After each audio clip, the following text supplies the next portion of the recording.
Yeah. Just adjusting myself on the stream. Right there. Perfect timing. Sit down. Got right in the studios. Hey. Hey. The Hangout with Adam and Ryan. It's another Thursday with us. God. It's our inaugural 2025 show. I love it. First show of the new year. It is. And what I love is that this is episode 71 that we've done on Twitch.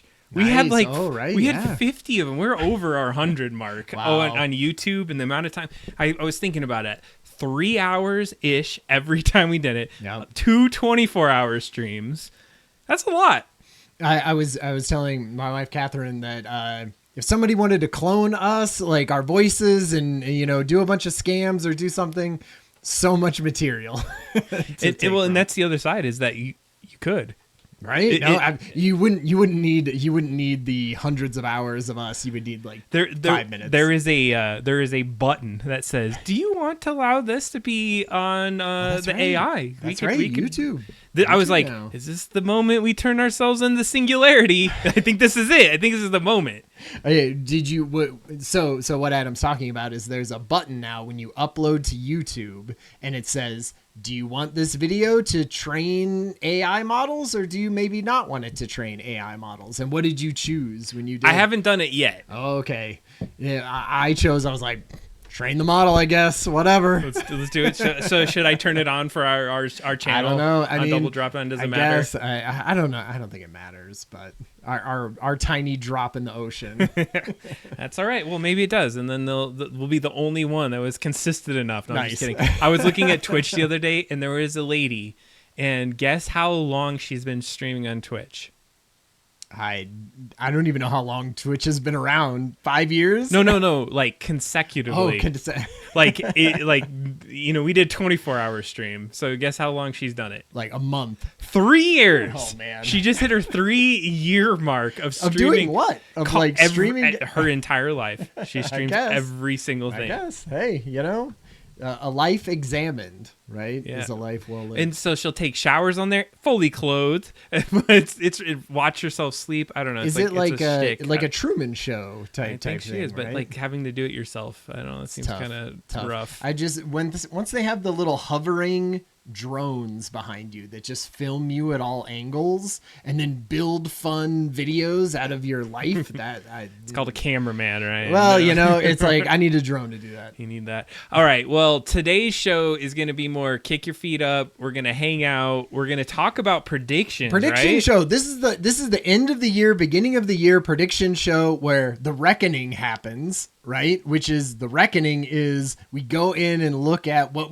Adam and I predicted at the end of 2023 going into 2024, and did those things come up? We did this exact thing one last year ago. I was in North Carolina at the time, so we didn't get to do it together, but we're gonna look at those and see how funnily wrong we were. Probably. Did you watch it? You cut the thing. I cut it.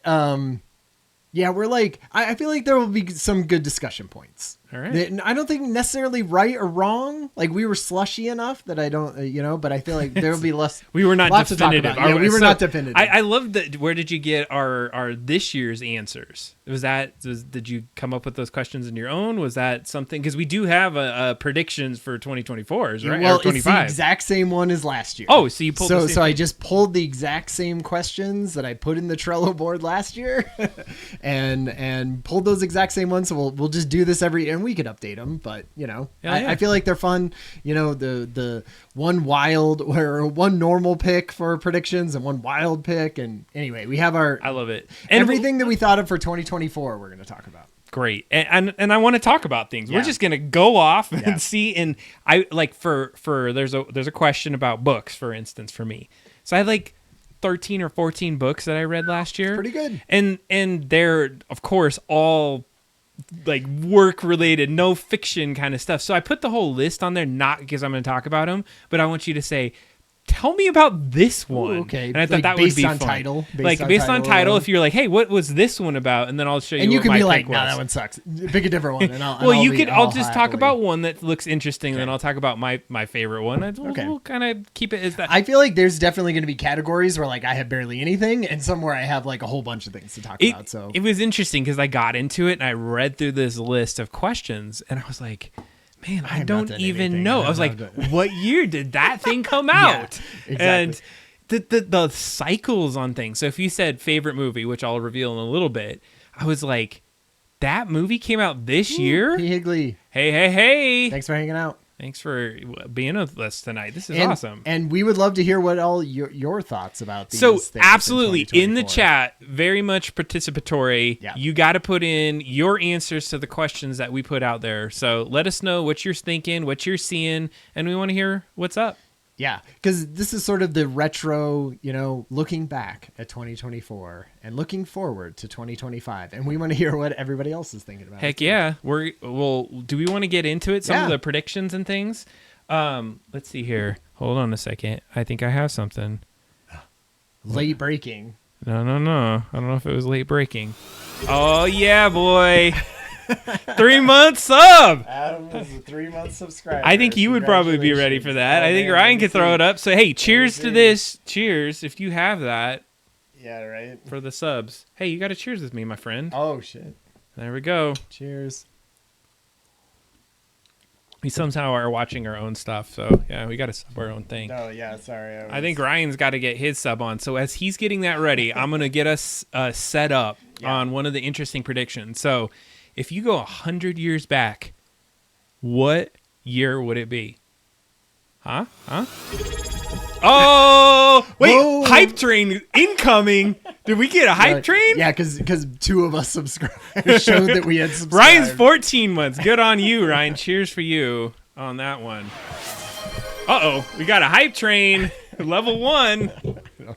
I don't know what any of these things are. I should know more about such things on Twitch. We got a train going on. That's the cool part of that one. All right. So 100 years ago, and I'm actually wrong. Oh no, it was right. 1925 there was a guy that came out, and I got to get his name here. There was a Professor Lowe. His name was scientist inventor Professor Archibald Montgomery Lowe. That sounds like a fake name. Totally, Archibald is an awesome old-timey name. So he said a day in the life of a man in the future. So a century ago, he kind of made they call them prophecies, but like ways and things that he would think about. Somebody had to get it. Somebody had to throw a dart at a board and get it somewhat close. I'm excited. Yeah. So he published it. Do you want to show it? Or what I could do? We can just check it and we'll just talk it through. I mean, we'll show you if there's anything interesting in here. So I found a different site here. Sure, I'll throw it up there. Let's do it this way. Way we can look at it together. He makes bold predictions for 2025. He does. So we'll go through it, and this is Archibald right here. Look at him with his knife. He looks so classic. He could be straight out of a Dickens novel. He was an engineer. So the word futurist wasn't into the vocab at that time. Yeah, they didn't know. So it goes through a bunch of stuff. I read through the article. We're going to go through it. And so he was born in 1888, and he became an engineer, research physicist. I'm reading off the thing over here. So he authored over 40 books. Look at that guy. He totally looks authored up. Hey, we got to get him all rizzed up here. He's talking about stuff. He's called the father of guidance, radio guidance systems. Huh. That's important for because that was sort of around the war, right? In the 40s? In the 40s it was. Yeah. So in 1888. So top predictions for Lowe was one, TV and home speakers. So a loudspeaker that will tell the news, a television machine will replace the picture paper. Yeah, you got to do it like that. I love the read of that one, Ryan. That was great. So I mean, that's cool. Like he was making some predictions that hey, we're gonna have something in. And so what I was thinking about is if you put yourselves in that time frame, like when were inventions coming in? Like I went through a degree in broadcasting and learning the history of things. So we were talking right before the show. Ryan was trying to post something on social media. He's like, "Oh man, this thing's passing me up." And in back in the day, people would see things like in our house, there's going to be something that actually shows like loudspeakers and we'll hear things. This is crazy. That's nuts. So basically, he was right. I mean, we're doing it right now. Everyone's listening on some of these things as we look forward. So what did he call it? He said the first demonstration was to become a television, a televista. A televista. I love it. I love it. I feel like that would have been a much softer word for it. So television. If we get down to, oh man, he had an assassination attempt by the Germans due to his work with wireless technology. My goodness, This guy has led the life. I'm glad we're talking about this guy. All right, so this one was interesting. Elevators and mobile phones. Escalators and mobile phones. Well, yeah, you're right. It's escalators, and you did mention that. So he talked about moving sidewalks. Huh. And I guess they were somewhat prevalent in the time. Like they did have them at some airports or some very basic level stuff, but he was thinking it would be everywhere. So automatic telephones. If he has to go anywhere on foot, riding sideways will save him exertion. In his office, there will be good automatic telephones, which will get to the right number every time. So that must not have happened back in the day. Like you would just call a number and it would show up to the wrong person. I guess because I know that I'm not a huge history buff, so I couldn't tell you what like the technology of the time when he was writing this, right? Would the telephones have been like, hold on a second, sir, let me connect you, and like pulling, like the girls like pulling the telephone ones and connecting it over. That was very sexist. There was girls. I'm sure. Yes, I'm sure you're right. There was probably both, but that's a stereotypical thing I think of is like the they're like reconnecting it. I suspect so. So that was probably a problem, right? That he was thinking is he was like, oh, I don't get connected all the time, but we'll have this automatic one. So I almost don't think it's even mobile phone technology. But they were talking about it right now. They said rotary phones. So 1920s, the rotaries were not doing the right thing. Yeah, so he wants to get the right number every time because it wasn't 100%. All right, green energy and the rise of machines, which I think, green energy, but the rise of machines maybe. Yeah. You want to do the old timey voice there? We don't have to do everyone. Wind and tide are also to be harnessed in the service of man. Life is to be made far easier by the use of machinery, which will do all the heavy and disagreeable work. And then the AI will come and take away all of the creative work. And they're going to be doing our old timey voices. No, that's great. In 100 years. All right, so daily lie-ins, massages, and light treatment. Oh, gosh. Oh, wait. So he talked about a alarm clock here. Oh, no. But see, daily lie-ins, massages. I always feel like everyone thinks that technology is going to make it so that you have more leisure time.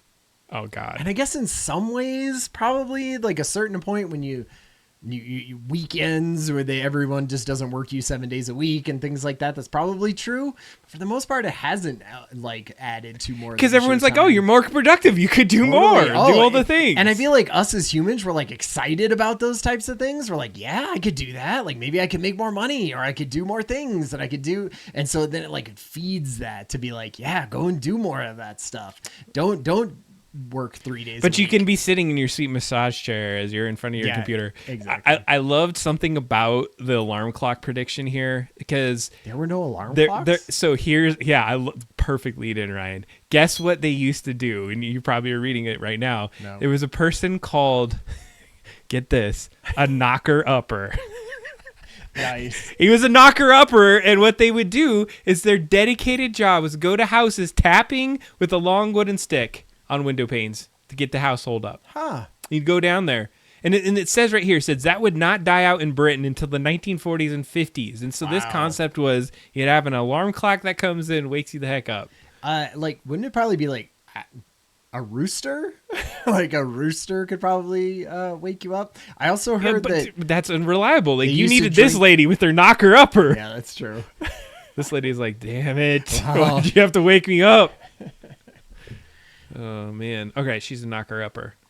Glasses for cinema viewing. I didn't actually read this full one. I had seen it. It says, okay. Future settling down to a screen showing multiple movies playing simultaneously and donning special glasses that could be tuned into their chosen film. I feel like that's interesting. That's not. Isn't that what phones are? No. It's thinking about it in such a narrow way. It's like there's going to be 3 screens and you're going to have glasses on and you're going to turn your head or adjust a manual dial and turn. It just shows nobody knows what the hell is going to happen in 100 years. Well, but he says if in the evening he goes to a cinema, he'll find a half dozen films being shown simultaneously on the screen at one time. That doesn't happen. He will glance at the program, and by setting his observation apparatus to the key number of the film, that's not a thing. Okay, but take the concept of it. Like back in the day, you go see one film, right? Or one show. But they're saying, like they had multiple screens showing other things and other parts. He's saying cram them all together, and you're just going to sit all with each other, and the kids are going to watch the Disney movie, and you're going to watch the horror movie. Oh, and I absolutely agree. It did not happen, but I think the concept of being able to swap through a bunch of programs on a TV, I'm not saying that's what it is. They even say it's a fail over here. So essentially, it's tough. I feel like predicting stuff that far out, man, really hard. He got divorced. It says, on with the ground of adultery of her husband, Professor Archibald Montgomery Lowe, well-known scientist. Okay. What? Is this like a background of him as well as his list? Okay, I see.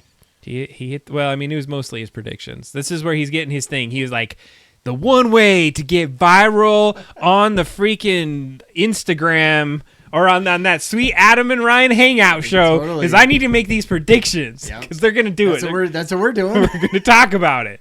So anyways, I just thought it was a really fun thing. It's a thing in the past. Okay. Now we know a little bit of Archibald. You want to see something that I found from the past? So not 100 years in the past, but 25 years in the past. So a quarter of a century. Yeah. I found a little relic. I don't know if it was something that we had.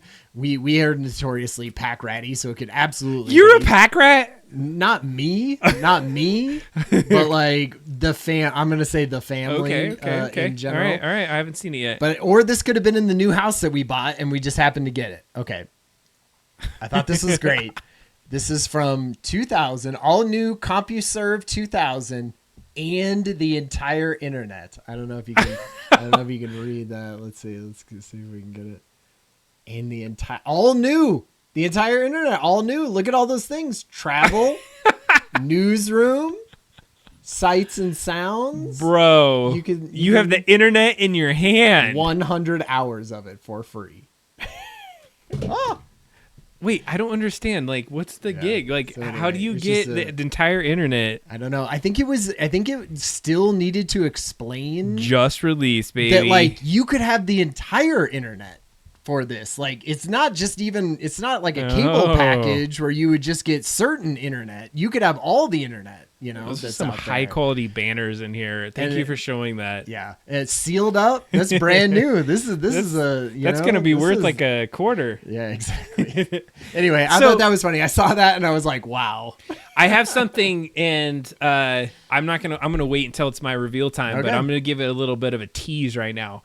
The thing that I got this year, one of my things that I really liked that I got this year was created between about 1860 and 1920. And I didn't know that until like I was like, oh, what did I get? And I went and looked it up online. I was like, is that old? Wow. Crazy. Cool. So you get to see that. Oh, nice. So something from the time Archibald may have been alive when this thing was made.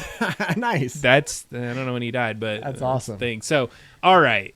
Do we want to look at our predictions from last year? Yeah, let's do the reckoning. Let's do the reckoning. The reckoning. Oh God. So we're either gonna get wrecked or. Did you know? Are we gonna get wrecked? You know. Yeah, I feel like our stuff about AI is so slushy that I feel like you could argue it either way. We got past the philosophical like rabbit hole of everything's gonna suck in the future, but all right, let me. Can we do a little picture of us? Yeah, we can do that, but I need to get us. We need to get set up here. All right, here we go. Nice.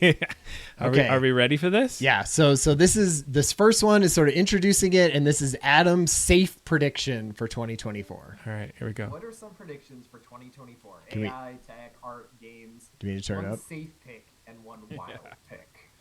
Oh man, the safe pick is that it's just going to be iterative, and that we're going to just slowly grow into this AI, and it's not going to be super invasive Right. like we were thinking about. The prediction is that it's going to start to taper off, and you're going to get like more leaders in that space. Like, is it going to be ChatGPT and Microsoft and Facebook or Meta and and then that's where we land. Okay, Should so I let's pause talk on about that? that. Yeah, we should pause after each Okay, one. so that one. Would you say that happened? Is it iterative? That was so I was saying it's more it's like growing, right? I think you were saying there isn't going to be some flash amazing. We're into AGI, right? You're right. saying it's going to be like people are grow going to it. screw up. They're going to figure it out, and I feel like that is absolutely true, right? That like we didn't just rush forward, and it wasn't going up the exponential curve as fast as like some people had predicted necessarily. So I feel like in that way you nailed that one. That was your safe choice, and you were like, hey, we're not going to get artificial super intelligence in 2024. Yeah, I know. No, I didn't say that, so I could argue both ways. I was basically thinking and looking at my thought right there. I was definitely thinking right there. I was like, how's this thing gonna roll out? No. I just didn't think it was gonna get as big, and like there was gonna be. It could keep building on itself. Like ChatGPT 5, I think they're saying is like, I don't know if we can even do it because we don't have the ability to do it. So cool, safe pick. Ryan's okay. Now here's Ryan. This is my safe pick. Ryan's safe pick.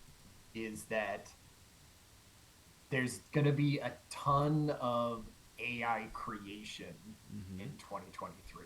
Like I sort of Well, mentioned this I a meant little bit, 2024. with like talking about art, but I feel like everyone has had time to sort of think about projects that they want to do with more AI. It's built more into the tools that you would use, and I'm not exactly sure if it's like a movie built with AI or a game, or I just think that like we're going to start seeing the creative side. Okay. As far as a wild. So I feel like that did not happen.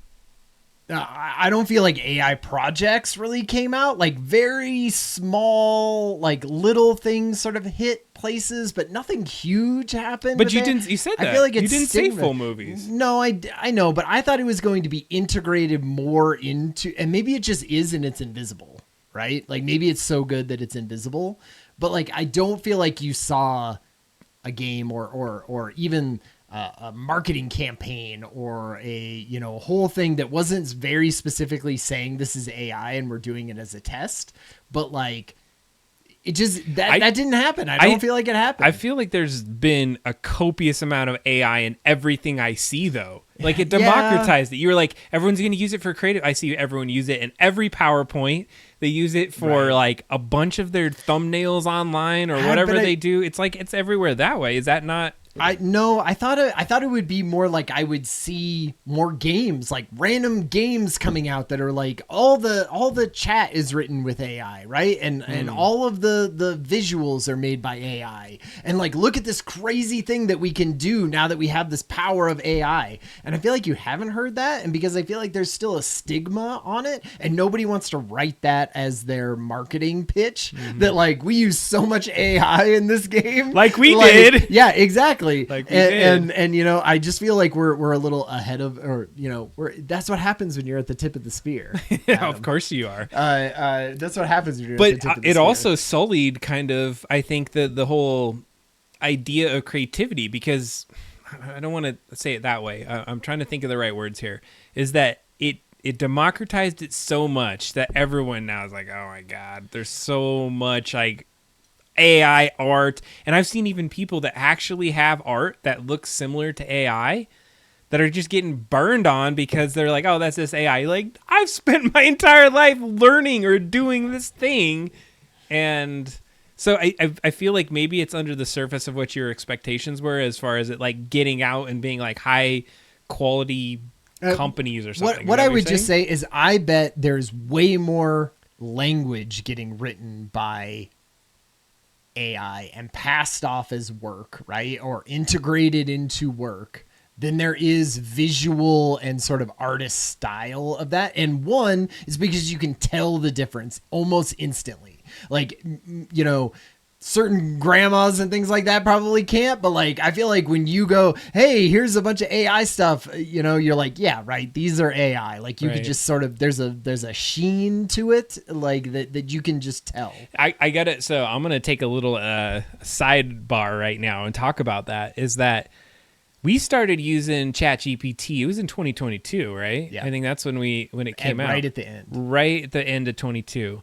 And so I've been in that whole LLM, and I love the concept of it. And it was interesting because I used my old kind of concept of how I use search on Google before, where I would write out like long paragraphs and different things. And that's how I used to search back in the day. I was like, the most descriptive I can be, the better results I'm going to find, and I'm going to find some things. And so I kind of took that approach going into ChatGPT, and I quickly found that me writing 2 or 3 paragraphs gave me more of what I was looking for than just saying, write me an essay on this.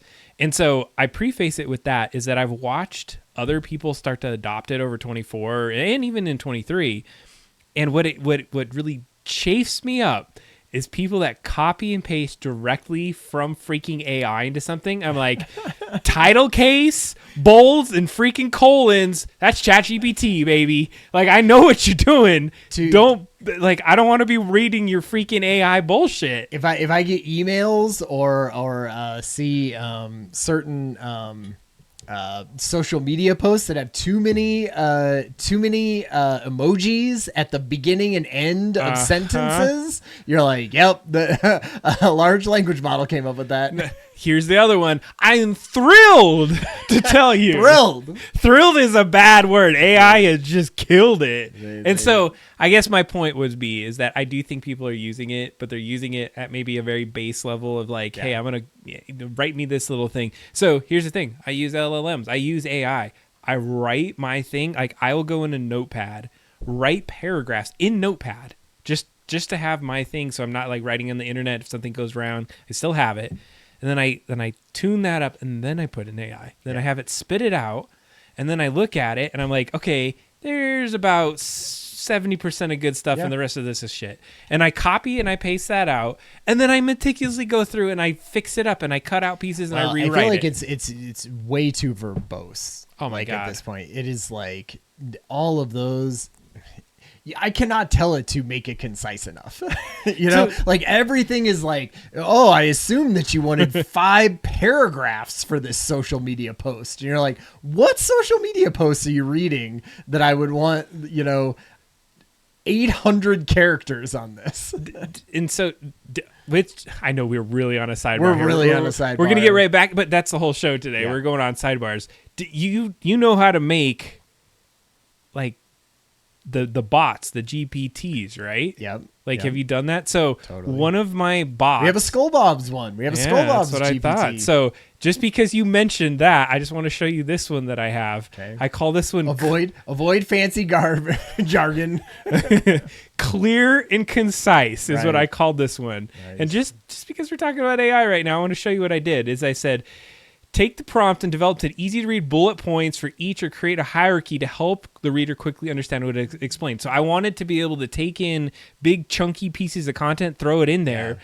But what I did is avoid fancy jargon, write normally. You are forbidden to use complex English words. And then I even threatened it. You will be penalized and fined $1,000 if you use these words in the ban list. I hate doing that. But it works! Totally. I know. I should do it more because, like, who cares? So this has been my personal ban list that I've been going through. And so what I've been doing is finding words that I like see that cropped up, and I need to probably throw in thrilling in there. Picture? Yeah. I guess like picture something. Right? Like picture this. Yeah. You're walking through this. So this is called clear and concise. And what it does is if I need to get something down to just the bare bones outline, I love it because I've been able to tune it out. You should post this, or is this a specialized Atom that you got to pay? I could post that one. I would use that. Hell yeah. Or just share with me the GPT. Yeah, I'll give you the GPT. Yeah.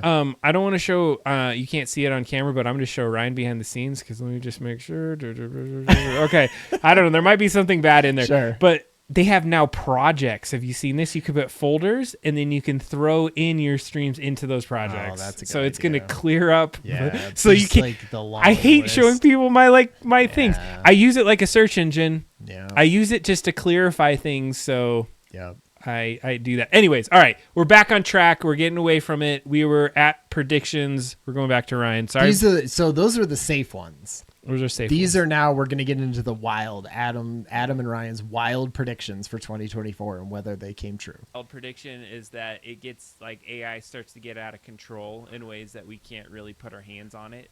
Maybe something happens. I watched those robots and how they put AI into it, doing some of the little walkthroughs and all those areas of like touring an area. And I was like, this is just right on the cusp of it being like terrible. And it just one little like thing goes wrong and a cathode goes off and now it's like broke its rule of murdering people. No. Okay, so you tell me. No, go for it. I want to hear your Well, because insight. when I heard this when I edited it, I was like, okay, Adam is saying there's going to be some kind of AG or artificial intelligence like mess up disaster, right? Like something that you could blame on, like something purposely killed something, right? Yeah. Like a car purposely killed something, or a robot like smashed something, or escaped, or whatever. Yeah. I feel like that did not happen. Right. We're just absolutely not right. there yet. No. We're not there yet. So I'm glad I did this. I did a little research. I forgot that I said that, to be honest with you. Yeah, totally. But one of the things that had happened this year, and this starts to get there. There was a couple areas that got close to that. I wouldn't say it's necessarily there, but there was the crazy robot that we watched on the show that was running through the forest. That got me like, that's scary as crap because that's going to be the future army kind of Right. crap. That's Yeah. Terminator. But did you hear what happened with ChatGPT? Sorry, I did not do the full research, but I did a little bit enough to hear that this was a thing that happened. Okay. Is that they were threatening ChatGPT, they being people that work at OpenAI, Okay. and it tried to back itself up Oh. because it didn't want to be deleted. Ah, Now, interesting. I don't know if it was prompted to do that or what Sure. the heck the thing was, but it was this moment where it actually tried to back itself. It only got one. Or like it knew in the background when you delete a program, you should back it up first, right? And it was like, I'm a program, and so I should back myself up at this point. And so, but it got to a point where it didn't want to be deleted and tried to back itself up so that it wouldn't be deleted. And so that what they were trying to do, and the whole experiment, it was an experiment. It wasn't like it was like, hey, we're gonna delete you, and it randomly would do did that. yeah. They were trying to say like, hey, how volatile is this? How like what would happen if we didn't put some I don't know, barriers in here Yeah. for it to do that. So I mean, Yeah. I'd say a scratch of the surface. A scratch of the surface of the AI tried to back revolution. itself up. That's kind of creepy. Come on now. All right, That's fair true. enough. I had to defend my honor on that one. Okay. All right, what's next? Ryan's wild prediction. Oh, God, The rules and had two wild picks. oh man. One of them is sort of more consumer focus driven. I'm gonna say my wild pick is the Apple Vision Pro.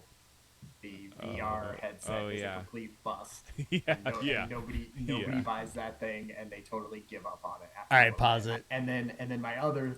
So that one, I don't even know why this is a wild pick. I Yeah. think because it just came out. Right. It had just came out and people were super hype on it. But of course it died. Like they literally, I read an article today that said that they're not making anymore. Really? And they had said we're shutting down production. We have too many in stock.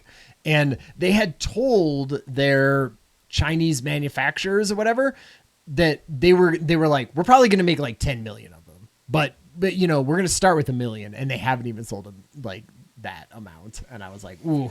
Eesh. So they're stopping. So that's interesting because, all right, so it was a bust. Yeah. I had heard a lot of people. Okay, let me rephrase that. A lot would not be right because apparently a lot of people didn't buy it. But there was a couple tech people. They said this is going to be the future of computing in a way, and they said this sucks. There's this heavy ass thing on my head. Yep. It's not great. But when I'm sitting there and I can have all these screens in front of me and I can be like actually working and productive, Like I could see this being a future version and maybe an AR version of what the future is instead of a VR version. That's true. So all those things are true, and it costs $3,500. Yeah. So. Well, and that's the thing. It's like, but is it definitively done? Have they said it's done? I mean, they're going to do a different thing and call it, I mean, they're going to keep doing AR and VR stuff. It's just not it just won't be that one. And it'll be probably like a slimmed down version. So it doesn't cost, as much as a furnace. 35. You can buy a used car for that. All right. What's your next one? One was that, we get some real scary predictions about AGI coming. Mm-hmm. Like we get some. I agreed with real, that. Like, holy shit! It's way sooner than we thought it was going to be. Like, that's my prediction. By the end of the year, we don't have AGI. We don't have any of that, but we have like inklings of it coming sooner than people had thought.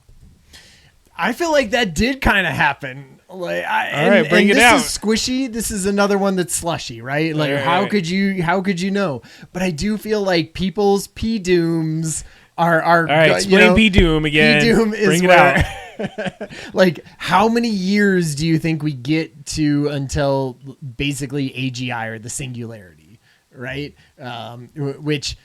Hey, so you can upload it. Like AI is so powerful that it can do all of everything that a whole entire company could do at a PhD level, and basically the world of work disappears in a matter of months or years. And so you're like, okay, when does that happen? And I feel like a lot of tech people are like, oh man, I used to think it was 20 years from now, right? And now I think it's less, 10 years from now. And I feel like next year they're going to be like, oh man, maybe it's more like 5 years from now. So I feel like maybe it didn't, hit the world super hard, but I feel like it did, that did come true. And so I think there was also some points though that we found our constraints. And so we met with Eric earlier on our 24-hour stream, and he talked about the kind of how does AI develop, and one of the biggest issues that we have right now is power. Yeah. Is that it takes like crazy amount of power. I can't remember the stat, so I'm not going to quote the stat, but it was an excessive amount more of power, like to the tune of at least 50 to 10, maybe even 100 times. I just said I wasn't going to do that. But like Microsoft has been using crazy amounts more power to run all of their things. The only thing that I would say is that's a using leadership terms, that's a technical limitation versus an adaptive limitation. Fair enough. Right? Like we can build nuclear power plants next to data centers, right? And be like, okay, it just has a bunch of them and it feeds directly into that. And Bill Gates is investing in that kind of stuff. And it's the nuclear ones that are underground. And what I'm guessing is like, it's also deteriorating our environment. And there's some other, so there is like a natural point where that's the power issue. That's where you want it to be. We need to figure something out. Yeah. We get to get set up. Anyway, right. So I think that one was good. All right. These trend predictions? Yeah, trends that are going to increase or decrease. All right, look at this. I could have done ones for our like predictions of what things we thought were going to be great going into 2024, but I was like, that's going to be too long a segment. I mean, I see kids using like apps and things way more. Like TikTok is super pervasive.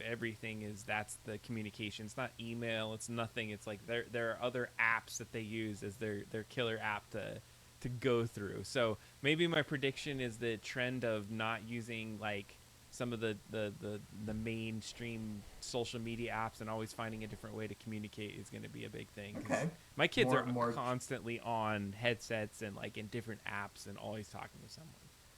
Okay, I had 3. So I would say, anecdotally, that's absolutely true. And is the thrust of that, because I wanted to make sure, is that they're not using traditional forms of communicating with each other, in the sense that like they're not emailing each other or texting their friends. They're meeting up in specific like Discord channels and meta, Quest VR game chat rooms and things like that, as opposed to sort of a more mainstream communication. 100%. And Ryan and I did not talk about this before the show. You just like got me set up. Nice. So one of the things is I was thinking about our childhood, and I was even explaining it. And it's like we're the old guys that said we had to walk like 20 miles in the snow to get to school, and now it's like, back in my day, my friends and I had to plan a time we were going to meet, and then meet at that exact time with no way to communicate with that person. No way. Hope you damn showed up, and your parents wouldn't know where the hell you are. And your parents were like, "I'll pick you up in 3.5 hours." Yeah. And you're like, "Okay, well, cool. We'll be here." If the place is locked that I'm going to, I guess I'm sitting outside for 3.5 hours. And so it was highly like logistical to be friends. We would talk on the phone and not trust that because somebody else could pick up another line. There was no privacy. We had cameras. We used to develop film so we can even hide the crap that we were taking pictures of. Now it's just getting to be an old man rant. So yeah, but I want to say that I gave that rant to my kids. But the other fun side of it is that then they are in a different world. I'm like, why do my kids not hang out with their friends at all? Right. I'm like, what the hell's going on? But then they are. They are absolutely hanging out with their friends in the digital world. And so here's an anecdote that you kind of brought up is that you said, well, what are they doing? Like getting into Discord. So I looked at my son's thing. So he's on his phone watching TikTok, chatting and talking to multiple friend sets. And then on his computer, he has Discord and his games up. So he's talking to his friends in the game. He has Discord up. And then I looked at some of his list, and he kind of got mad at me for seeing it. And I was like, who's this guy right here? And it said ASAP, and I'm not going to even dox him, but ASAP and his friend's name. And he's like, that's when I absolutely need to get a hold of them. I put a text in that chat. Right. And he's like, and here's the normal one when I just need to talk to him normal. So they have channels. You're like, I get notifications for the ASAP version of Ryan and versus the normal ones that I just peruse in my own time. That's a good idea. I was like, that's pretty clean. And so then they have all these other little trends. So for instance, they have these check-ins that they do on the social apps. So I think on Snap that you have to post a picture and put a slice through it or something, and it means something that you checked in, that you're active on there. Right. So there's all this meta kind of communications happening. My wife's son, he's in the virtual world a lot. So I'm really glad I have this as a moment, because I kind of thought, VR, it's not as awesome, it's not out there. There are absolute people that love it and they use it all the time, and her son is one of them because he's in it. He has friends, he talks to people. It's a big deal. Totally. So I think there is a demographic in a niche that absolutely appreciates that. Yeah. So I guess my point was with the prediction is that that's just going to be more pervasive, and it sounds like it is. Yep. Totally. Or at least anecdotally, but I see a lot of people out there talking through different ways of making things happen. Adam is a very tech family too. It is.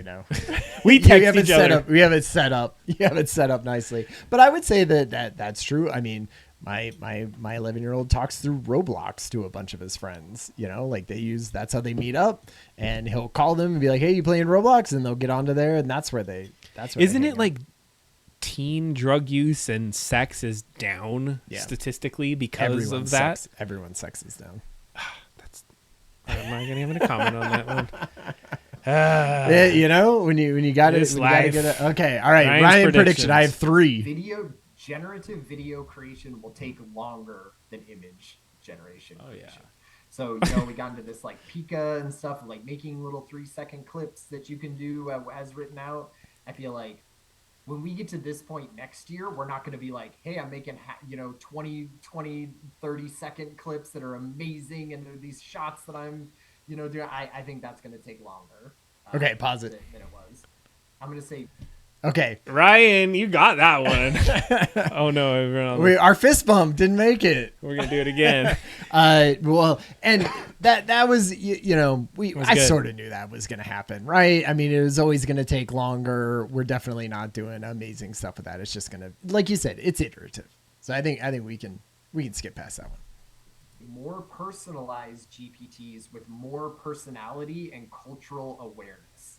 And so I think you're going to end up getting with like ChatGPT that doesn't sound like it's sort of a research or a Wikipedia article. Dog agrees. It's going to be more like, oh man, it knows the context that you're in more. It sounds like you. I think it's going to start mimicking us, and because that's what we want. Okay, pause it. And then I'm also going to. I don't feel like that happened at all. I feel like places are too scared to do it. They want it to sound like a little happy professional assistant, right? And they don't want it to start doing weird things that can get clipped and put into social media and get bad, whatever. So they kept it very PC. I feel like it went opposite of that. Yeah. It got less. It got like nerfed. Yeah, right? So nerfed in even, a big way. Even less. Almost less like that. corporatized or capitalized. They go like, we cannot market this The if it's saying these things. Salesforce AI cannot have anything except for the most Wikipedia like affectation and everything to it. Ugh. Yep. Okay, one more. Yeah, that's one more. Wait, this is the last one for you? I think. All right, let's see what it is. Say normalizing 1.5 speed as the default on some videos. That's a personal. So, like, I've been watching like leadership videos or like technology videos that talk like videos where it's just a human being talking. Yeah. And I feel like watching it at 1.5 is where my brain can like understand it and process that information. And when I start listening to it then at 1.0, I go, this is too slow. That was the end. Okay, that did not become normalized, but I would say it's still very true. I watched all of Adam's streams of playing Cyberpunk at 1.5, and I feel like it was perfectly fine, like perfectly good to speed up. A full a 3-hour stream only takes 2 hours if you're watching at 1.5. You're like, and you need to stop doing the 7-hour streams. No, but you know what's hilarious about that is I think we're too there's too much anecdotes from us. I wish there was some empirical facts and data about this because all the books that we're about to talk about that I read this year are at 1.5. At 1.5. I did one Audible of them. Books. None of these have Adam has read physically from a. All right, I would love to have this debate. Is listening to an audiobook reading or is it not? I don't know. Is it? 100%. All right. 100%. Thank you. Yeah. If somebody says, "Oh, have you read this book?" and you listen to the book and then you say, "Yes, I've read that book," and can say things about it, like if you then said, "Oh, I actually listened to it on Audible," and they went, "Well, your entire opinion about it is thrown away," that's terrible. But see, in that the thing.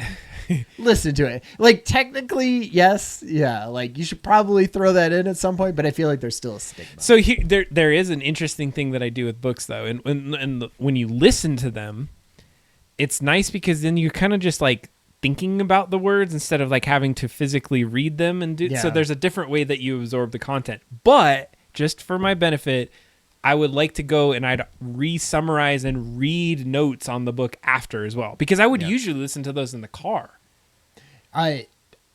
Even though one thing that I will say in defense of real books, and I read almost no real books anymore, physical like paper on books. My son, Weston, who's 11, and I are reading The Giver. I don't know if you've ever heard of that. It's sort of sci-fi book. And we are having such an amazing time and amazing conversations are coming out of it. Half the bedtime reading is him reading it. And then the other half is us having conversations about what's happening. That's awesome. And it would be amazing if that was a physical book that then you could be like, yeah. And he could pick it up and be like, remember when Dad and I read that and we had those, but it's like a checked out library book on my phone, so he won't have that physical thing of, that remembrance of that moment. Yeah, but it will be that physical on the book or it's but it just won't be there, it just because it's on my phone. It's this random thing, but if it was a physical thing. Is the book even there, Ryan? I know. Okay. So those are our predictions. That was stuff that we sort of thought about last year. I feel like we were pretty, we were writing the trends. I feel like, and we kept it pretty good. I wouldn't say that we were super slushy. We gave some fairly decent things. Yeah, I guess there wasn't like dates or exact measurements that we could do them by. Not that I did that this year. but we are going to do the same thing this year. All right, so do we want to talk about it? We pretty much watched the videos. Is there anything we want to look about from last year? No. Okay, we're good on that. Yeah. I feel like I watched it at 2.5 speed actually, because it's nice actually. Premiere will let you like speed it up in lots of different ways, and so I've set a key thing to be like, nice. What can I listen to at the minimum that I can understand our language, people speaking. So I watched all of it. Man, there was a bunch of garbage. A bunch of things we were excited about that. Anyway, I'm not going to spoil it, but I was disappointed with a lot of things this year. All righty. Let's do it. Are we ready to go? Let's do it. 2024 is behind us. We are looking ahead. Where are we going? No, wait, I need my 2024 one. Oh, this shit. is my last one. Oh, sorry. But yes, so we're going to do like the same sort of questions that we did last year. We'd love people to chime in the chat if they have other things that they have heard about this. And we're going to start it off with, what is the coolest thing that you bought in 2024? This was one of my hardest ones to do because the whole thing. But so I will let Adam go first. Oh, I have to go first on this one. Yeah, I wouldn't say that I bought a lot of cool right. things this year. Yeah. So there was a thing that I did a little bit later that I'll say that was more of an experience that I kind of bought. But if there were like interesting things that I bought this year, one of them wasn't even for myself. It wasn't even with my own money, but I still had to buy it. It was a 4080 Super for my son. Ooh. So it's a video card. That's a video card. For the uninitiated, and he saved his money for it. It's quite the thing. And so just seeing how playing everything on ultra. Yeah, ultra settings. It was gargantuan, and just being able to like actually touch it and be like, oh, this is what the coolness is. That was pretty interesting. Nice. One of my other things from the retro side was an itchy and scratchy Game Boy game. Oh, nice. Very mint condition. We played it on the stream. I thought that was like one of my favorite finds. It was like mint condition. I think I got it. You found it somewhere, right? I got it at a retro shop. Yeah, I looked it up and priced it, and it's definitely worth more than I paid for it, like to the tune of like $100 or so or more dollars, and I paid for for $40 or $50. Nice. So that was a cool one. And the last one I have actually as a prop here. Okay. Between 1860 and 1920. This is the old thing. This is the old thing. Oh my goodness. You're pointing it straight at my face. It's not a real gun. I know, not a real gun here. Still, I don't know. So this is a cap gun, Ryan. Oh, and so neat. My wife and I were antique shopping. It was also the same time I got my Sega. Huh. But what this is, it's a cast cap gun, and it's really like it just feels good. Like feel that in your hand. Right? So, oh yeah, you could tell when something's made out of like solid metal. Yeah. Nice. And so, have you tried putting a cap in it? I had not got any caps for it yet, but the couple stores were it's an Echo cap gun. I don't know. I probably can't get this to where it even like focuses on it. Probably I have to do it this way. Let's see. There we go. Echo cap gun. Nice. Which looks kind of cool. Wait, you have to be behind. Made in the USA. Yeah. Nice. All right. So anyways, here's the quick story behind it. Is I looked up the history, and it was really popular back in the day. They would cast those different little guns.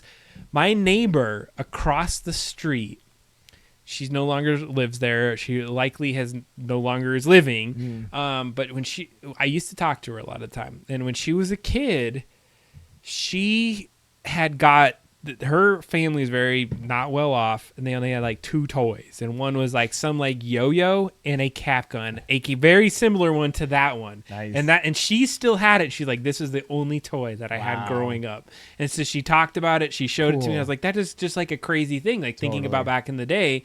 And I happened to be going through an antique store, and I saw it, and I was like, oh man, that is the one. Should I get that?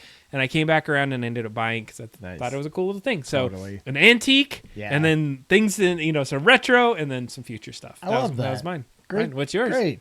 I didn't have too many. I didn't have too many things this year. we bought a house. So that was a whole like thing. Good job. And so that took up a lot of my time, a lot of my money that I would have normally spent on fun things, but it was a cool thing to buy. That was a cool thing that I bought this year. I also bought my first t-shirts or my first clothes subscription. Just cause I was like, I'll get some t-shirts and do that. And that was like, that's been an interesting thing of I'm lazy. I don't want to go shopping for things. I just want cool things to show up at my house. And that's been great for that type of person. Tell me about this. Cause I'm interested. Like, what does a t-shirt subscription get you? So I use Woven, for whatever that's worth. They're not sponsoring the show or anything, but you should. They call us. But like, they just basically go, hey, artists create bespoke graphic tees, and they're on nice material, and you just give us $20 a month, and we will mail you one every month at random. One shirt a month for $20. And they're nice, like nice collar. Is it nice woven shirt, Ryan? No, this is not one. but I would say the issue with them is to give Woven a little feedback on their thing. They're always just like their designs, right? They're graphic tees, and they're sort of mountainy or naturey. They're kind of going for that sort of vibe. Okay, that's so gig. But like some of them just look like icons from the Noun Project. I don't know if you know what the Noun Project is, but like they just do like, a client or just anyone can put up an icon, and they're one color, and they just sort of look like somebody. It just looks like an icon.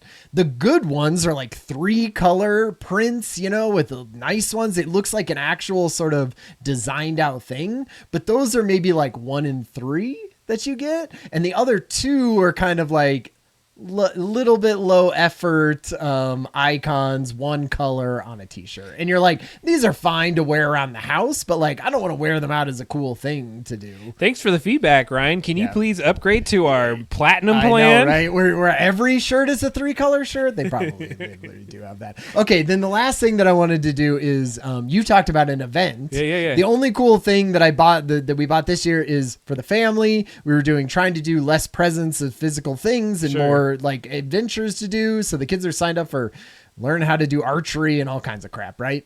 And the one thing that we bought is we went snorkeling at the Denver Aquarium. And what that is just their giant tank that has all the eels and all the stingrays and all the stuff. You just get in there and you snorkel for half an hour. And that was pretty cool because, who doesn't want to do that?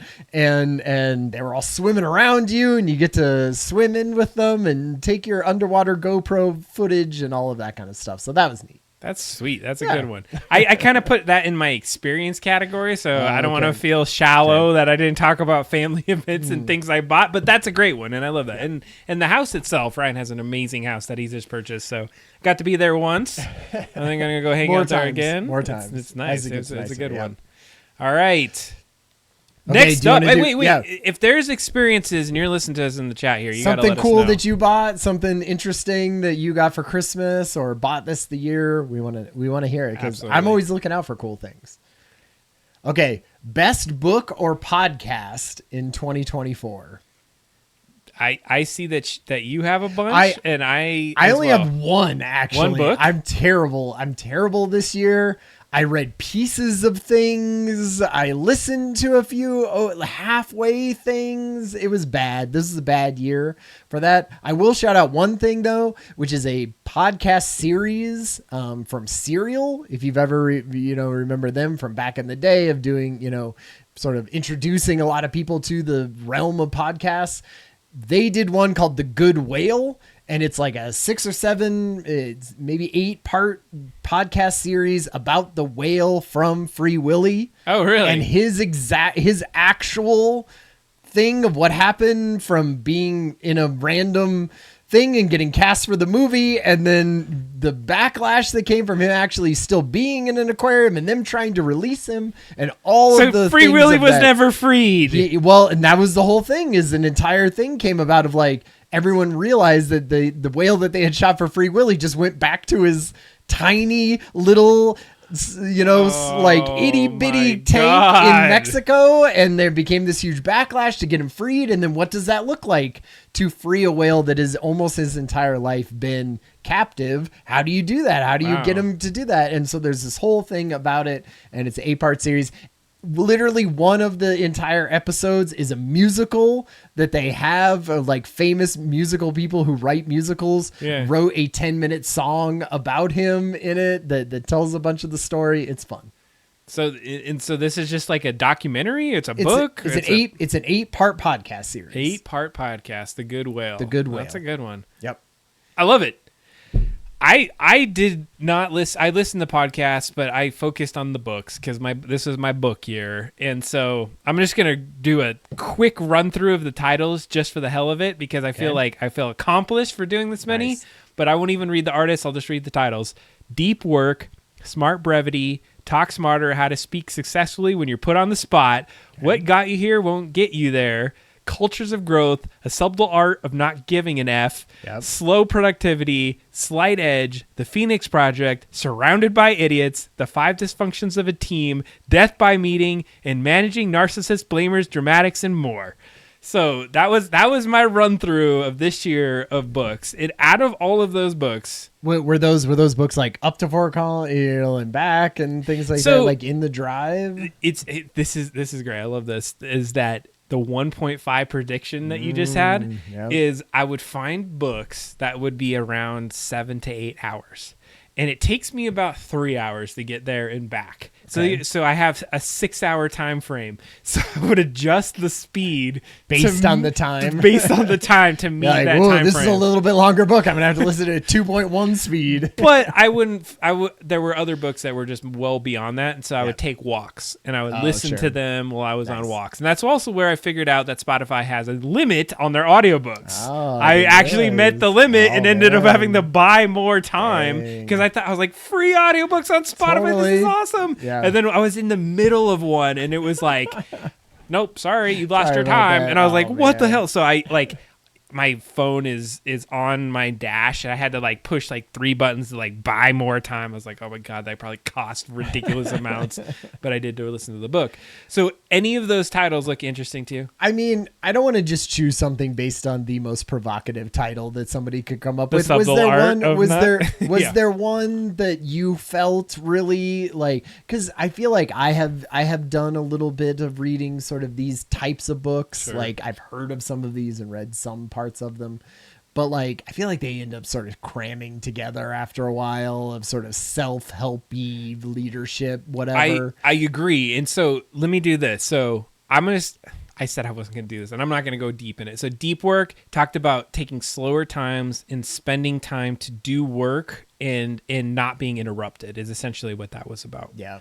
So I think it was a great one for people. They talked about, how we're always just pushed to do, or you're constantly, and you're like, you need this by next week, and then you got to do this. They talked about other people in life that were well accomplished that measured their success over time. And so if you do deep work where you spend a lot of time focused and working through something, you could have better success because you're focused on that moment. And then you take times away where you go and snorkel or you go on a trip and you do other things like that. Smart Brevity, they talked about how you can say the minimal amount to be able to get things away. There's a whole thing about it. It's there was a company, this Mike Allen and this Jim Vandelay and this Roy Schwartz. You know about this. They created this company around it where you can say the most you don't even use the proper English to say things, and you can get points across really quick. And how you were able to break in all the noise that's out there.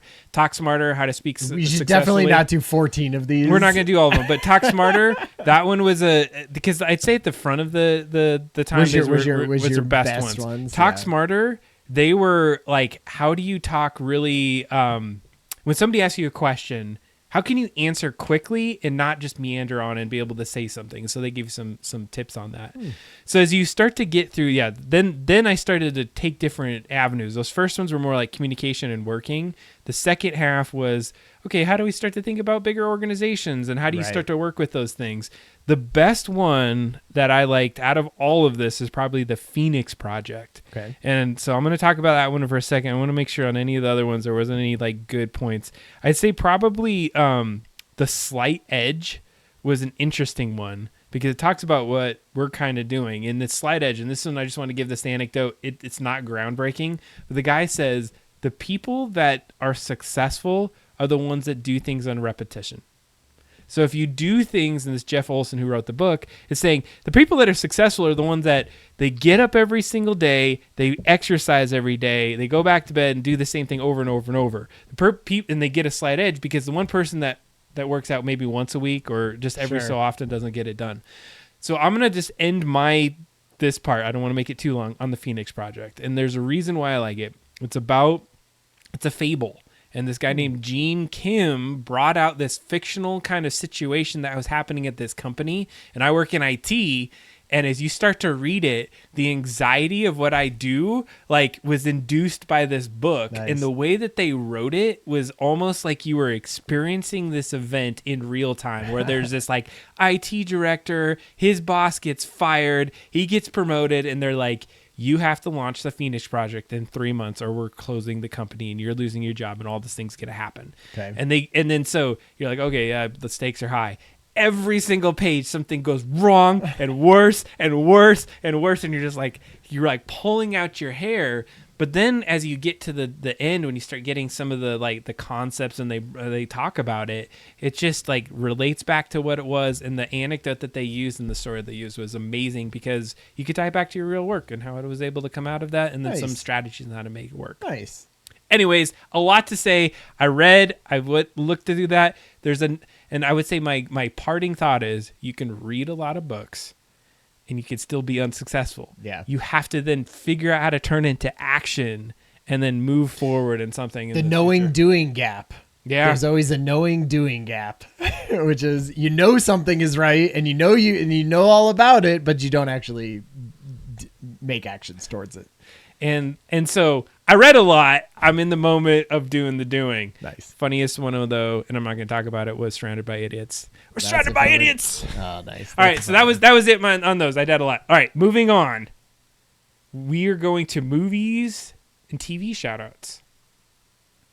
Is that right? Yeah. Sorry, I was looking. Sorry, my formatting is off slightly, so I was like, what? Anyway, okay. So this is just basically what movies or TV did we particularly like in this? I feel like I have a lot of disappointments for 2024. A lot of things that I was looking forward to in 2024 that did not necessarily live up to it. My top one that did live up to it and surpassed what I thought was going to be was the Fallout series. I feel like it's really hard to get video game stuff right. Tons of stuff did it this year poorly. Borderlands did not do good. There were, other video game things that have tried to do this and failed miserably. And I feel like Fallout really captured the spirit of the games. It was fun for my wife who has never played a Fallout game in her entire life, but her and I watched it together and I pointed out what a Pip-Boy was. And I did all of that stuff as being a nerd who has played a bunch of those. She like it? And she loved it. She's ready for season 2. Does she want to play the game? I feel like she would. That would be her type of game. I feel like if there was a little bit less combat version of something, how certain games nowadays you can sort of set it to just story mode, and a bunch of the combat is just gone. They just remove a bunch of enemies and just give you a whole bunch of health. I feel like she would be more into that because she wants to hear the story and do the stuff and not get caught up in that. So that was you like Fallout, right? Oh yeah, that was I streamed it this year too. That was a big one of yours. I'll just do a couple. Keep going. You got some time. Love, Death, and Robots, the Netflix series, is a really great season this year. Those are short, sci-fi, animated, and tons of different things. Ones from different people, all the same sort of director, but or writer, but different animation styles for everything. They are super cool. Really good ones this year. And I'll do a couple, and then I'll let you do some. No, you go. So Keep going. Creature Commandos is if you liked James Gunn stuff. I don't know if you know who James Gunn is, the director. Absolutely. Yeah. Like, so he did Guardians of the Galaxy. Guardians of the Galaxy. He did Peacemaker, right? The HBO thing with John Cena. If you like that style, that sort of like witty back and forth, the style of it, the kind of character building that it is. Creature Comforts is amazing, or Creature Commandos is amazing. And then the last one I do before I send it back to you is there was the thing that we watched in 2024 that was actually done in 2023, but the book from Roald Dahl called The Wonderful Story of Henry Sugar. I don't know if you've ever read that book. I don't know anything about that. Like, that is an amazing book that we listened to in the car on a trip. We had a bunch of Roald Dahl things that were read out loud, and that is an amazing story. And the guy Wes Anderson, who does a bunch of amazing movies, he did a Netflix one where he wanted to do Roald Dahl, and he got people to pay for it, and he kept doing it and trying it. He was like, I'm going to change it and we're going to adapt it to the screenplay. And he kept doing it and failing. And then he just went, you know what we're going to do? We're just going to read the dialogue. I'm just going to read the book, have the actors read the exact narration of the book out loud, and I'm going to shoot it. And that's what he did. And it's great. Like, it's a really fun story. And if you like the Netflix series, or if you like the Netflix show, which is like half an hour, then read the book because it's longer and better. And so they read it, and then it's like narrated over actions. It's like actors are acting it out, okay, but he changes no dialogue. Like, it is just the dialogue of the book. That's awesome. Out. Yeah. Well, and when you talk about Love, Death, and Robots, there was a recent thing that just came out called Secret Level. Oh, yeah. Did you watch any of that? I didn't. Oh, Ryan has not watched Secret Level. I've heard about it. I've heard people talk about it. So we got some chat in here. Fallout's good. Terrifier 3 and all the weird shows Adams make me watch. Of course. All right. Did you have some? Did you have some for TVs? Yeah. Okay. So TV shows. So are you gonna separate movies? Did you call it a movie? No. I guess I didn't do it. I don't think I did any movies. Did you say Power of the Rings? Lord of the Rings? Lord of the Rings, the Rings of Power season 2. I haven't said it. I was letting you jump in. And I was going to say, because I watched that as well. I thought, so there was some debate around that. I didn't actually put this on my list, but it was a fairly decent thing. A lot of people were talking smack about it and thinking, oh, the character development is too slow. It's like, that's what it's all about. I liked it. I loved it. I thought season 2 was better than season 1. Yeah. I thought it was really good. It showed, I feel like when you think about Sauron and Lord of the Rings, he's just like a nameless bad guy. Yes. That is just like, he controls hordes of orcs and he's bad and he's sending the orcs to do his thing. And it was just like an eye in the sky. And this season, I feel like it's set up with season 1, but this season shows like, how would you actually do it? Like, it's definitely not. No spoilers. But like, how would a being like that go and actually conquer these entire lands? And it's not just raising up a bunch of orcs. It's like turning people on each other, using your own deep-seated insecurities about yourself to like push you in a direction to where it just ended up you being the one who did all these bad things, and you're the ones who's invading other places for him, and all of this stuff. I just thought it was really interesting. And I agree. The slow roll on it is nice. I thought it was good. And it's like they put the money on the screen, man.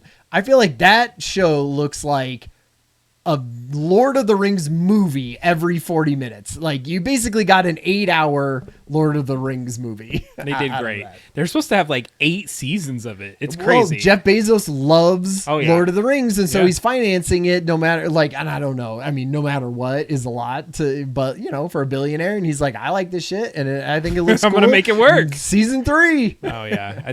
All right. So I agree with that one. I didn't put it on my list. And I'm not going to spoil it, but you got to watch Secret Level. Okay. If you have not seen, I cannot because it's short. Because do you know who Secret Level is? Yeah, Love, Death, and Robots. It's by the same guy. Thing. That's what I'm saying. Guy. Like, I had heard that not as good as Love, Death, and Robots. There's a couple of them that are really good. My favorite one, I'm not going to spoil it, is Zan, and I think it's the one off of Unreal and Tournament. Oh, okay. God, I love it so hard. It's like you're gonna love it. There's a couple of them in there that you're just like, I gotta get you some more, or like, and I'm not sure the angle on it, but I thought it was as good as like if you like Love, Death, and Robots, you're gonna love Secret Level. Okay. That's all I gotta say. But you gotta check it out. Nice. In the chat, it was interesting because Stealth Mouse and I had been watching some movies, and I had not seen Mad Max Fury Road. That's an older movie, not 2024. But then Furiosa came out this year. So it was like Mad Max came out, and then they created the prequel. So I was like, oh, well, let's watch the one that came out first, because she hadn't seen either. And so we watched it. She's like, what is going on? What is going on? What is going on? And I was like, oh, man, like, I guess you did need to watch the prequel. So it was funny. The prequel made that better. So I agree with you. Furiosa was a good one. I like Mad Max. I think combined in order of the chronological is better. Yeah. But as far as like movies, I am not a big movie fan, but Dune 2. Yeah, I knew. Year. And you know what? When we talked about what Adam was excited for in 2024 from last year, Dune 2 is on the top of that list, and you were like, oh man, God. I can't wait. And it lived up to the hype. There has never been a movie that has lived up to the hype as much as Dune 2 lived up for my hype. Nice. Like, well, all the way to the, like, it was like a mic drop. Nice. Perfect. Like, if just 1 and 2 put together, I love it. Probably one of my top favorite movies. Nice. So I have watched it many a times, and it's a good background movie. Good background 100%, because it has that Hans Zimmer like soundtrack, totally. Score. And so it is funny. If you took that off, I don't think it would be as great of a movie. But the music and just the visuals, you can kind of glance up to. It's beautiful. Love it. Totally. Very, very. An interesting thing, and I talked about the series, but Amazon has been coming out with a crap ton of great documentaries. Huh. And if you do you have Amazon Prime? Mm-hmm. You should check it out. Like, they have these retro video game series. They did one on RoboCop that was amazing.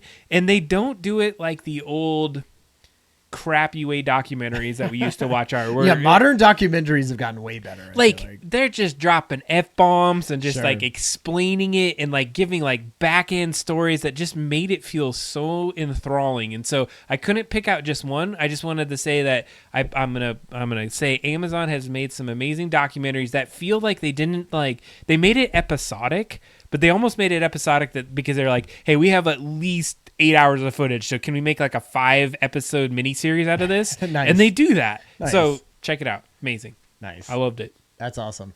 The only one I have left is The Gentleman. Yeah. Which is a Netflix show from Guy Ritchie. Series? So it's a series, and 10 episodes or 8 episodes or something like that.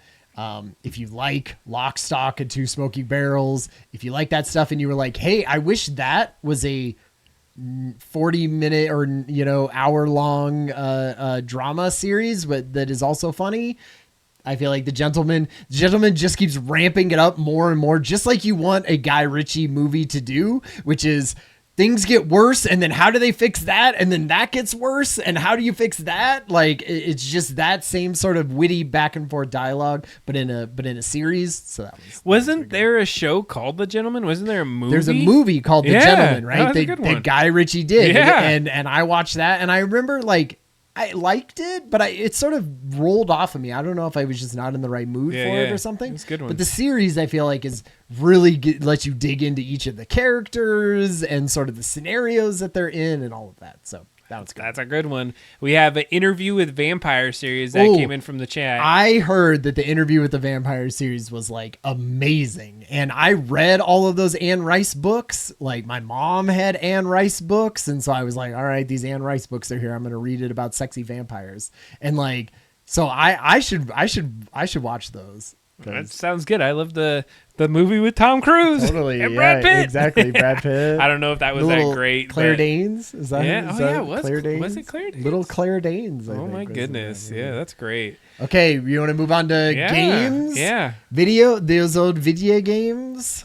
Did you have any video games that you want to shout out from this year? I have 2 of them right now. Okay, you want me to? I only have 2. You have a bunch. You want to jump into it? No. The last half of mine are just like throwaways. All right. I mean, I can start it out with one, and let's go back and forth on this one. We'll do back and forth. I was impressed by the Dead Space remake this year. Right. Yeah, That I was forgot like that was this year. an absolutely fun. Like I think it may have come out like maybe last year, but I played it this year, so that was the one that I played. Yes. Yep. And if you know me, I streamed on this channel the original Dead Space 1. That's right. And I played the 2 and 3, and I haven't streamed them. I'm thinking I might at some point, but I was apprehensive. I was not believing it. I didn't even buy it initially because I thought it was going to suck. Yeah. And I was like, all right, I'm giving in. I'm going to do it. I cannot believe I actually like it better than the original. Yeah. An actual improvement on the first game. They did an improvement, and they made it like they kept it true to what I loved, and they just tweaked and improved some of the other parts that I'm just like, yeah, good job. You did the thing. Thank you. That's good. I like it when games like that go back and fix the annoying parts, right? You know, things that like when they did the Halo remake and they're like, put the arrows on the floor and tell people where they need to go. A little more visual sort of stuff. That's great. Well, one of the things about this one that was really interesting is there's a point in the original game where you have to shoot asteroids. So you make your way to this gun and you shoot them. And that was probably my worst part of the game because you had to shoot the asteroids. So what they did in this game, which I was like, oh, so beautiful. The asteroids part is in the game. But what you end up having to do, instead of like shooting the guns itself, because you're an engineer in the game, and why would an engineer have this sweet ability to shoot asteroids? He goes and he fixes these panels that shoot the asteroids. I see. So you had to go there and calibrate them, and you have to you shoot 1 or 2 asteroids, hit the start button, and then it starts shooting them, and then you jump behind it. Nice. And I was like, you made a part that I absolutely hated to probably one of my more favorite parts of the game. So that was awesome. That's good. That's what a good remake does, right? They did it good. And it was open world. So they made the entire ship where you can get anywhere on the ship. Wow. Open world versus the other one. That's episodic. a pretty big change deal. from the original. Okay. I talked a little bit already about the Black Ops 6 campaign. It's one of the only things that I played through a full campaign this year. And one of those ones where I sat down to play it and went, damn, I'm going to play that tomorrow too. And I banged it out over like a couple weeks of evening nights, played it with my 14-year-old son sitting next to me. And that was fun talking about it. I would say that is the type of game that I feel like places don't make a lot anymore. A very straightforward 6, 7, 8 hour campaign that has no hub world, has no side missions that you gotta go and escort, blah, blah, blah, to whatever. Just a straight up 8-level roller coaster action shooting, like with fun guns and enough of a story to sort of keep you going and put you in the right situations, but not leaning too heavily on it, and just fun and going through, play it for 8 hours, be done. And I loved it. It's like the old school games. You just you jump in, you enjoy the experience, but it's not too much where you have to like dedicate your life story. Totally. Yeah. Like I didn't have to do 10,000 side missions. It was its own thing.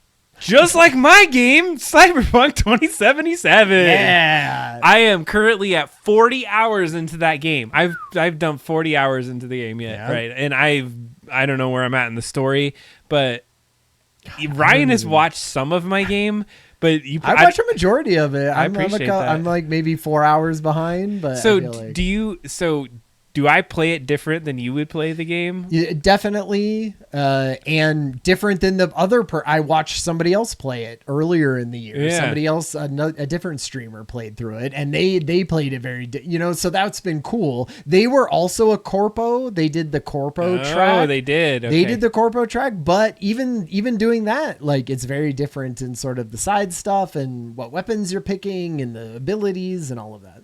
Well, that's great. So I've spent a lot of time. I'd say my big thing about this, and I dedicated myself to the beginning, was I am just going to have fun and explore as much of the like peripheries as I can. I'd say I did one stream of just side missions, and it was probably boring because like he doesn't talk a lot or she doesn't talk a lot. Right, sure. Not like specific dialogue for those. But it was fun because what I found was I was getting like ruled on guys killing me all the time. I was like, I got to upgrade my stuff. So I've been having a great time. I thought that Keanu Reeves does a really great part. When it does get to some of the story things, very immersive. I did so the last one that you didn't see, the last stream, I finally did one of the main missions in it. Was that going to Pan Am? I did Pan Am finally. So if you know what that said, I said I'm sick of it telling me to do Pan Am, so I did it. And it took 2 hours to do the Pan Am mission, and I just Pan Am's a great character. Like you did Jackie, right? Like Jackie's whole character thing. Yeah, Pan Am, and then I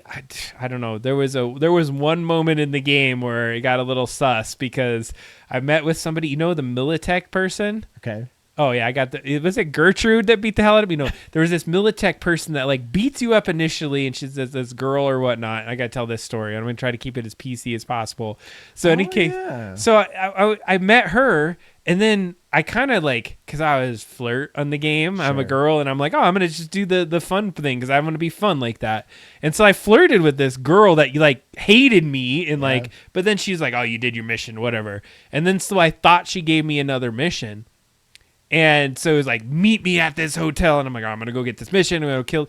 Nope. Show up to the hotel. And she wants to do me. Yeah. I was like, okay, whoa. Well, I think what it is you can have relationships in the game, right? You're sort of it wants to point you towards picking somebody. So it's at some point it's going to I don't remember what's the sort of hacker girl that does the VDs. Judy. So Judy is a love interest, right? Yeah. Other characters that you come into, they can be Pan Am, all these other ones can be love interests if you want them to be, right? But then there's flings if you don't want them to be. So then I think that lady is just it's a fling that you did. It was very interesting because I was just I did not expect this. I thought I would do a mission, there would be some talking. No, it was boom, right to it. Straight I was into okay. It. Yeah, they do a interesting sort of how do they represent having sex with someone in that game.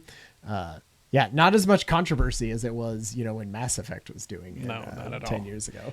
Anyways, love the game. I love just the idea of updating your character. I played a little too much like a shooter though, instead of jumping around doing stuff. So all right, fun. Games on your. Okay, so one that I am not done with yet, but that I've been playing a lot of is Indiana Jones and the Circle of Truth, and so that just came out for a bunch of things. Indiana Jones. My wife and I are big Indiana Jones fans. We thought that would be good to play. I would say that the story is good in it. The combat is a little weird. They almost don't even have you do combat. It's a lot of sneaking around, which I sort of hate in stealth game stuff, where I'm just sitting over here waiting for the guard to go over there. You can bypass it a lot. I would say the coolest thing about the entire game, and I am always one big on, you knew this from Dead Space. I love Dead Space to be show me, just let me push a button and show me exactly where I need to go at this point. Yeah. And how this game does it is slightly different in trying to get you to explore, right? So what they do is they give you a camera very early on in the game.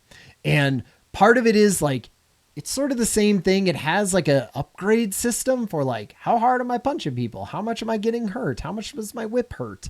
How much does, how far can I jump? How much rocket, damage can I take? And you're up leveling that. And the way that you do that is by adventure points or some stupid whatever. But how you get adventure points is you take pictures of things, and some of them are super obvious. I show up to Giza and I'm in the front of the pyramids, right? And of course I'm going to take a picture of that and it gives you stuff. But what's nice about it is you'll just be wandering around, right? And say there's a little off path off to the side. What would normally a game? Fallout, Cyberpunk. What would they do? Oh, you'd find a little piece of a thing and you'd have to read some text, right? Sure. Or there'd be an audio log and you'd just look around and you'd find that, right? What this does is I'll go into a corner and in the corner of my screen will pop up a little camera icon. And I go, oh, there's something to get in this, in to take a picture of in this area. And so I pull out my camera instead of my beaten club or my whip or whatever. and I look around and I see, oh, right, it's this painting on the wall. And I take a picture of it. And then Indiana Jones says some little 2-line quip about it that helps with the story or does something. And then I get 30 little extra points that I can put towards my thing. And the reason that I love that so much is it's unintrusive, right? It's not a glowing thing on the ground that I'm looking at. It's very unintrusive. If I don't care about that, I just never look at that little thing, and my punching doesn't get 10% better, right? It like almost doesn't matter, but it like just enough to sort of get you to go and check out places, pull out your camera, have to find it. Oh, now it's an interesting thing about it. It's not too long. I don't have to read an email from a stupid thing or a scroll. They could have easily made it a dumbass scroll that I was looking as Indiana Jones, but it's just, he gives a little 2-line Indiana quip about it. You're making me jealous because there's so many I'm going to read this email. Data pads and whatever. God. Oh my God, it's the worst. So that is the one thing that I give them for, and I hope more games do that. I love it. That's a great one. Yeah. And then if you don't have any more, I mean, Jackbox, we played a ton of Jackbox this year. So like Jackbox has invaded my house. We play it a bunch. We play it on the stream a bunch. Castle Crashers. Do you remember the old Xbox game? Oh, yeah. And then they re-upped it to HD. They re-upped it. They're doing some new downloadable content that comes out next year. With the old one? Or old one for the old original one. Wow. And they're doing support where people can make their own costumes for it and upload those things. That's you can download all the skins. Castle Crashers made a big advance in my house. And then, of course, New York Times puzzles. I feel like now that I'm trying to be less of a news junkie than I used to be. I'm trying to just the election and all of that stuff is made me want to push that further out of my life. And so I feel like I pay for the New York Times for all of their games. I play them every day. There's like 5 or 6 of them. They take a couple minutes each. They sort of exercise a different part of your brain, and they are fun. Those are great. I got rid of my subscription really hard, by the way, if you ever tried to get rid of it. Yeah, but they do have some really heck of fun games. I can't believe Castle Crashers is still alive. It's like cult classic. Great? My son, Carson, beat the crap out of that game and got all of these major things. He loved it. My son and I went back and forth on the poison character, the green poison character. We almost have a 100 level poison character, which is crazy. Castle Crashers is a fun one. Nice. All right. One thing you wanted to do in 2024 but didn't. But yeah, one thing you had planned for 2024, but it just didn't work out. Do you have any? Do you want me to go? You want you to go? Go for it. You can go first. Start it out. Okay. I told myself I was going to volunteer more, in the community again, especially after the election. I was like, I want to tune less into national politics that I have almost no control over whatsoever, and I want to try to focus more down on local things that's what I could put my time towards, right? And that would actually have a difference as opposed to doom listening to 50 podcasts about the national politics. I did not do that. We're trying more now that we are in the new house. I feel like I will have more time to sign up for Care and Share, do those types of things. So I want to do more of that. I actually love that. I didn't put that on my list, but it would be nice to do that. I'm down if you want to hang out and volunteer a little bit. We should do that. That would be a good thing, just for the hell of it. It would be fun. Double drop down, reach out. Yeah, DDD. We don't have to do it on that behalf, but it'd be fun.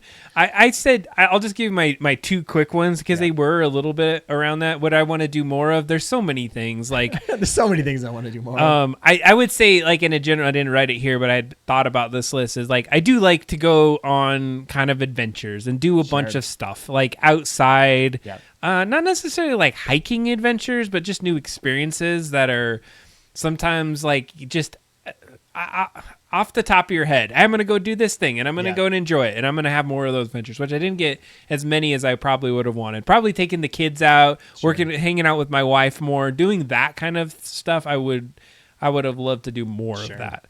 Other things that were kind of oriented more towards the double drop down stuff is finishing the Game Boy game. Sure. I didn't think we would finish it, and I actually was impressed of where we did take it. I would love to been able to more date nights. But yeah, beyond just hanging out and doing a bar thing, but something different or even volunteering or whatever that might be. I want to do those kind of things. And the other thing was just I want to do more creator stuff. I feel as I've been so stuck in work and had a bunch of projects project stuff that I was going on, and I 3D printed this year. Sure. But I want to do like creative, maybe even talk, like I had those 16 books. Like I could just talk about the books and what did I learn about it and like do some project. I wish I would have done more of that. Yeah. So Nice. those are my things. Those are good. Those are good, like, you know, things for this year maybe even too, right? I like that. To I put think on. helping me verbalize where I should be going and headed. Yeah, the only last one I had was more physical art, right? Less design in front of a computer screen, which in some ways can be totally satisfying and great, and I'm good at that, and you know, it can help a lot of things, it can do a lot of stuff, but it also just means I'm sitting or being in front of a computer screen for more hours in the day, and I want to do more stuff that is like physically with my hands. So my wife and I are thinking about doing some kind of cool, like, you know, thing coming up in this new year. We're still figuring that out exactly, but you know, doing something more with my hands. You could paint me like one of your French girls. Right? Exactly. I know. Even just drawing, like my wife is so good about doing Inktober, bro. I know. Oh. Yes. Next year I'm you gotta doing do it. Inktober. Okay. What will you remember most from 2024?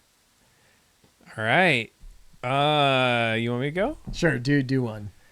One was, I would think there's kind of some ties here, but the trip to Boston with the family was really fun for me. Nice. I definitely think that was a standout moment just because we got in a really cool place that was like, felt like you were living in Boston, and then the NBA finals and they won that was in Boston. Yeah, we got to go see things, see a baseball, the New York Yankees and the Red Sox. Totally. I mean, iconic. it was That's like awesome. it was bucket That's list great. kind of stuff to see, and then just I know they were pissed off at me, but we walked like over 40 some miles. We went to Salem, got to see the history. Cool. It was all around. It was a good time to hang with family and go and explore a city together. Right. was Yeah, my thing. exactly. I always found like that's fun.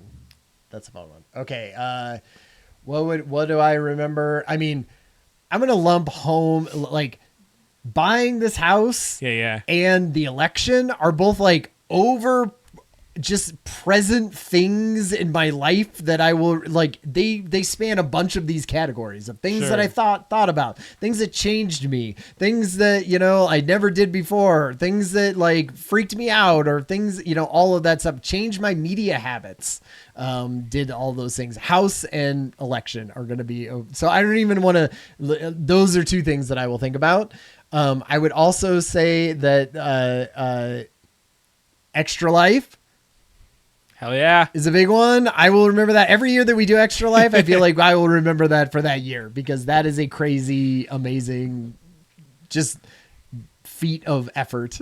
It's a feat of effort, and just as a side note, because I do drive on I-25, and it's not the greatest of memories, but from that moment, we saw that like somebody passed away during the time we were streaming, and we saw that. And so every time I draw on that strip of road, like it's like ingrained in me like a snapshot now. So, but that was a good stream. And one other thing that I would say is really this year, for my specific job and the things that I do, AI, like generative AI, both in like language and visual creation, really hit a really sweet spot of me using it and like integrating it into the projects that I was working on and how I did things. And man, it really did itself this year. And I feel like it was a great moment where it wasn't taking things over. It wasn't doing all of my stuff. It was very much a tool that was amazingly helpful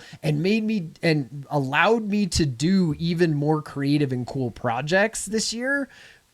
I don't know how many years more we're going to get of that, where the tilts the other way, where it's sort of taking over a little bit more. But I feel like for right now, 2024 was a sweet spot for that. It was good for the AI, right? That co-op like artist and what I do, the marketing and sort of content generation and things and visual stuff that I do, it was perfect this year.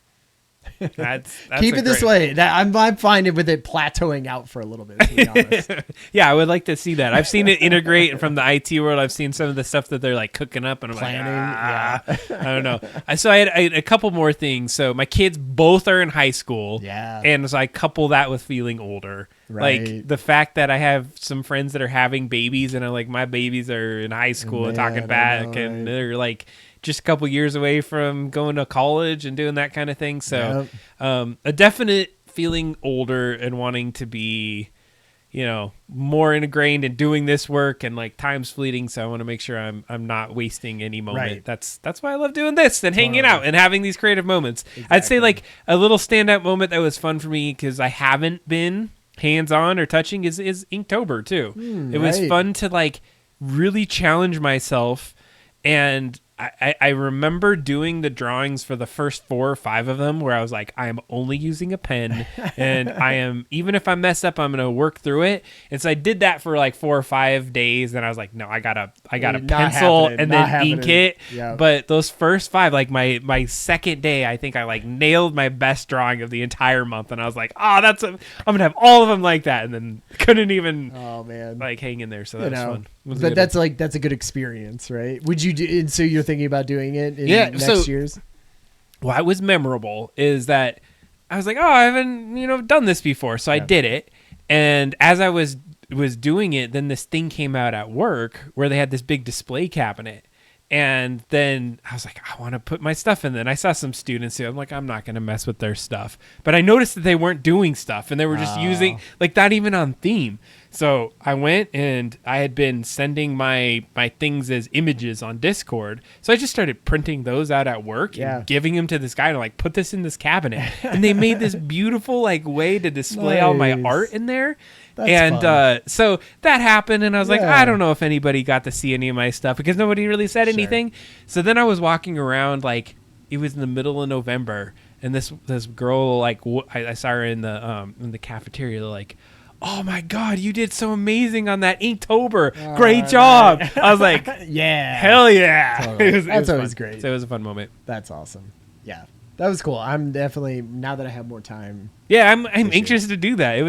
It was fun, and I think the idea is it does get harder. I was like, a sticky note a day is easy, and then by the time you're like halfway through, you're like, there's so much dedication. You have to think about it the night. Like I would think about it the night before as I went to bed. I'm like, what is the composition? What I want to try, and then the next day I would go in and like I have 20 minutes to implement a freaking drawing. Otherwise, I'm gonna like hate myself. So nice. That's the thing. That's a good one. Okay, biggest surprises of 2024. One of the things I just said about it was like heavy AI imagery use. I feel like before 2024, I sort of thought of AI imagery as kind of like, I can make a Pikachu mech suit, right? But like, why would I ever need that in my real, like what I'm doing? It's like felt like a novelty that you would do. And this year was the first time where I was like, right, there are cool actual design like uses that I can use for this. So that was a big surprise for me. And I'm going to do one more. Go for it. I'm going to have to use the restroom after this. Like Canva, I had to use Canva this year. This was the year of me being forced to design things in Canva. And I was like, they have some ideas about how people actually use design software. And it showed me that there's a reason why monopolies suck. And there's a reason that monopolies suck because certain companies think about things they have like a mandate, and they think about things in a very specific way. And when you don't have a lot of different people competing in a space, it stagnates, and that same company just thinks about it in their same way, and it rolls over and over and over. And so getting into Canva, and I'm not saying that Adobe is doing terrible. Adobe is the one, if you didn't know that was what I was talking about. Adobe is the one that I feel like is hammering away at sort of the same types of things and going in a very specific direction. They're going in an AI direction. They're going in a professionals direction. But it was interesting to see a different company and their take on how you would do design and filling a void that I feel like Adobe is leaving. So that was interesting to me, at least.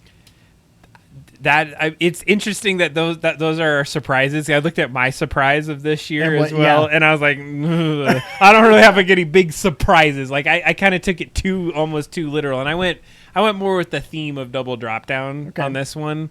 Is that I really just wasn't paying attention. The Witcher 4 trailer came out. So nice. I was like, oh my God. Totally. It's like there. Like, and it was, you didn't, so it's like you didn't know it was coming out and they just dropped it, and that's like one of your favorites. Yeah, like I wasn't following it, and when they dropped it, I was like, holy crap. Talk about the Witcher trailer. Yeah, you're let you do that. Ryan's got to go to the restroom. So, I mean, there's not much to talk about, but I'm a big Witcher fan, and I lost like over like 75% of my saves over like 100 and some 20 hours worth of playtime on Witcher 3. So it's already down in the dumps, and that's why I was playing Cyberpunk in general, is because I lost all my saves on that. So for Witcher 4 to come out as a trailer, it just like really hyped me up. It made me say, all right, I'm on the right path, because Witcher 4 will not drop for another couple years. Like, it is not like coming out next year whatsoever. They just said, hey, we got this trailer, we did this work together, we're releasing this in a couple years, and it's coming out. And it was amazing, the kind of graphics that they were able to pull together, the story that they made in this like 1.5, 2 minute little short, probably better than the entire series of Witcher that came out. So I'm pretty hyped on that. Witcher 3 is probably my top game. It ranks out on Cyberpunk. I like Cyberpunk and Halo, but Witcher 3, top of my list. The Wild Hunt, such an immersive game. And so for the Witcher 4 to come out, and they gave some reveals on who's the main character in it, was one of my bigger surprises. Controversy on that. Yeah, it's just a bunch of fanboys. Like bunch of fucking incels. Dang it! You always use our word. I even bleep myself. Anyways, but with that one, I say that I'm excited, because if you've played any of the games, it goes with the storyline of what the games were doing. So it should be no surprise for anybody as we do this. Just a bunch of trolls, I think. Okay. Biggest, you're going to have to scroll down on mine a little bit. I have a lot of disappointments. Ryan's a very disappointed person. Well, honestly, when I very first started talking and filling out this entire thing, I was able to fill out the disappointments category way quicker. Than it just shows you how like your brain works. I'll just do a couple. Maybe we could go back and forth. Yeah. Did you had disappointments? I have some that I didn't write down that I can throw in, but let's go in. I'm gonna do a couple real first. I'm just election. That was a huge disappointment. We don't have to dwell on that, but that was not something that I looked that turned out the way that I had hoped. Can I just make an anecdote on that? Yeah. Is that is it may be a disappointment. It was not a surprise. Not necessarily a huge surprise. Okay. Like I don't think, but still a huge disappointment on my side. Okay. The Google Nest Max. I'm the type of person I like a good smart device visual thing in my kitchen. And I had a Facebook one. I had the Facebook portal for a long time. We used it to sort of talk with my parents and my wife's parents and have them do stuff with the kids. I liked it better than having a phone, because you're sort of, hey, we're in the kitchen and let's just call grandma and we're talking and we're doing things that seems like more natural than doing that. I like having a display that displays a bunch of pictures of things. You know, I can yell at it to tell me what the weather is. I don't have the house hooked up with Google like Adam does. And so I like having one of those in there that I can yell at and say, play music, and stuff like that. We had that portal one for a long time, and they completely abandoned that. Facebook was like, nobody bought these dumb things, and so half the apps didn't work anymore. And I went, all right, we got to get the new. So I just was like, I'm going to buy us a new one, and my parents a new one, and my in-laws a new one. We're just sweeping across the floor, taking out that one and getting this new one. I thought, Google, great. My parents have Google phones. I have a Google phone. Google, has stuff. Like, it's basically all it is a tablet that just, and all my pictures are on Google, Photos. This will be great. Dude, nobody supports smart displays anymore. Like, I feel like everyone has abandoned those things. It was impossible so I have a Pixel phone and my father has a Pixel phone. And I was like, perfect. This will be great. I literally go in to do it, and it won't let me connect to it. It won't show up in a thing that I can connect to my phone and my profile. I finally find a subreddit that says you can't do it on a Pixel phone. You literally have to use a different device other than a Google Pixel phone doesn't work to set up this device with.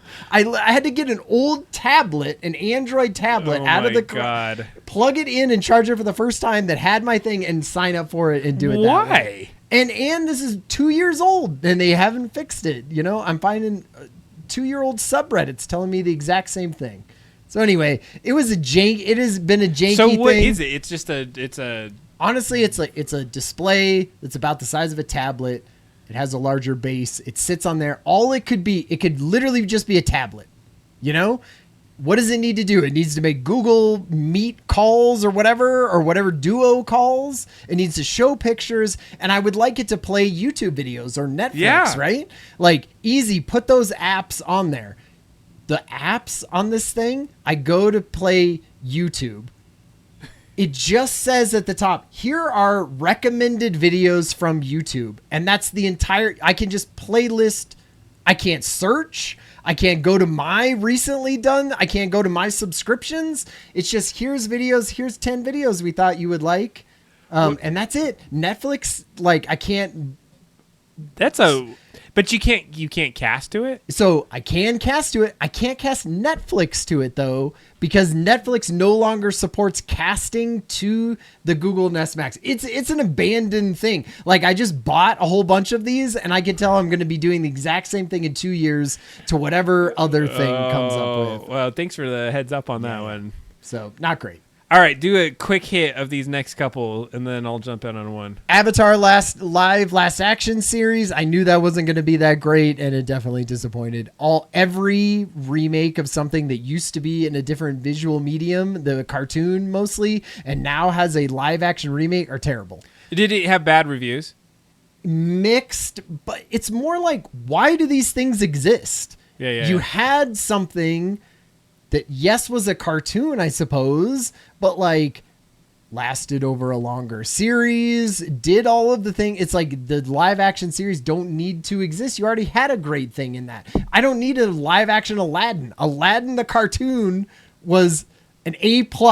You don't need to now do it and redo the songs. I don't know. That's a whole soapbox I can get because on. It's the new generation. It's those like, are all terrible. Yeah, I fair enough. don't know. Anyway, I'm going to agree with Ryan on this next one. Halo Season 2. Halo Season 2. Could you even know that? Do you remember that came out this year? The only reason I even remembered is I was watching our old one and we were like, yeah, we're excited for Halo Season 2. And I was like, right, that came out this year. Boo. Not good. I'm so glad that they canceled that. And you know what really snuffed it out is freaking Fallout just came in and said, this is how you make a video game series. Exactly.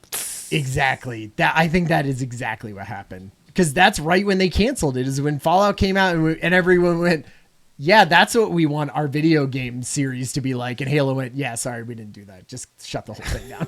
Oh, man. We'll try again in 3 years. Yeah, I know. Reboot that. I can't wait till the real one where they don't show his stupid face.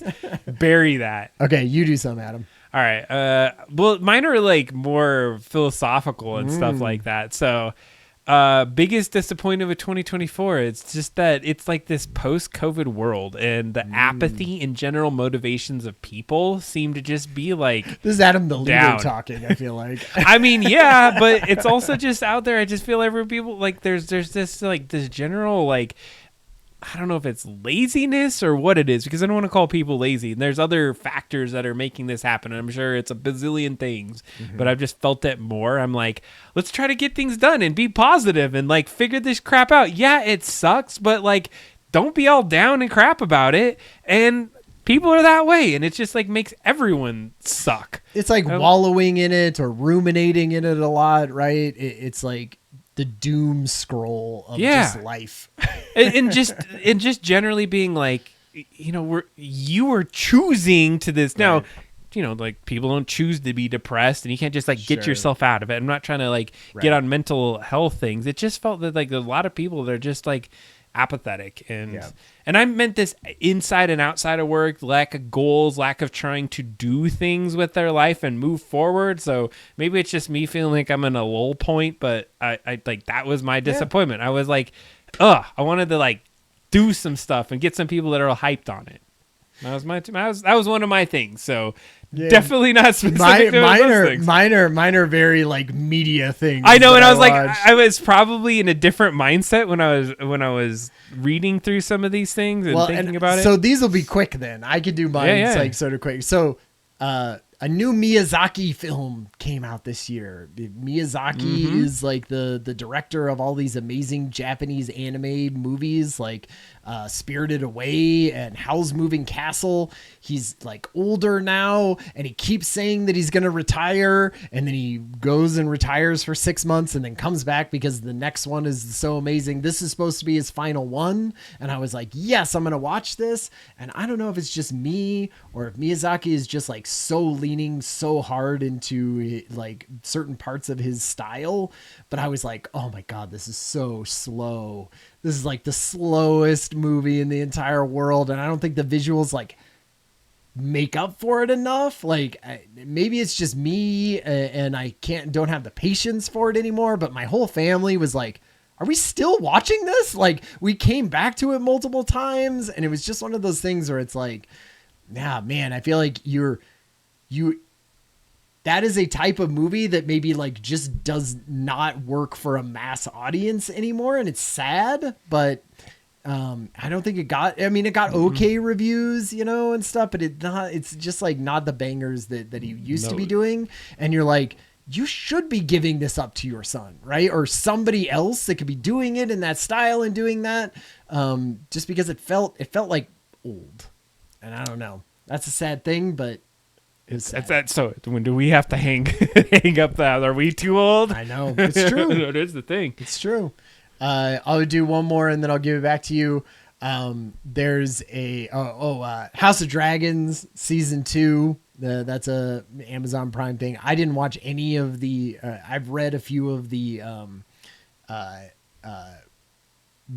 Game of Thrones books. I watched a little bit of that series. I liked the first season, and the second season just did not keep me interested enough. I don't know. I need more stuff going on. Like political dragon intrigue can only take me so far. Political dragon intrigue. Yeah. Hey, I still stayed in the philosophical here, but maybe like not quite landing the niche at our like creative stream. I think we were in a really good space. I'd say it wasn't the biggest disappointment. I probably shouldn't have read it that way. Like I'm not disappointed at where we're at, but I wanted to do some more like different creative work outside of the stream itself. Like I mentioned it a little earlier, I wanted to do more maybe like workbench streams and invent some cool like 3D stuff, which I didn't do a lot of this year. I 3D printed a lot. I just didn't like make my own 3D prints and things like that. So I felt like my creativity this year had been at a kind of a minimum. I did a lot on the game though. Yeah, so I'm impressed I was with gonna say, that. like, I feel like it wasn't backloaded a lot. Like it wasn't end of the year loaded, and so it's probably not at the top of your head. But like, I feel like all the work on the game and things like that. And I'm thinking, Double Dropdown, I felt like I did great on, but I also had some ideas that I wanted to implement on. So these are more like personal disappointments to myself. And Adam disappointed in himself. Oh my God! Every year. No, like I had this idea that I want to do something on LinkedIn and have these like little like quick quips on this like shorts. And I actually had a pretty decent idea, and I wrote out a whole plan for it, and I just never executed, never did it. So I think I was a little disappointed. But and then I think I was fueled by disappointment because I started seeing how many like low effort AI posts were happening on social media. So it like probably demotivated me a little bit to be like, why am I going to try to compete with these people that are like, oh, just click this button and it'll put you a post about what you're doing on there. So I want to make a difference. Yeah. I see something on your side I wanted to call out, and it was the Mike Tyson versus Jake Paul fight as a disappointment. How is that a disappointment? Like, what was your disappointment? I'm curious on that because I think a lot of people watched it. So I was disappointed because the kids had been hyped for it. We came in, we watched the whole like opening rounds of it. Yeah.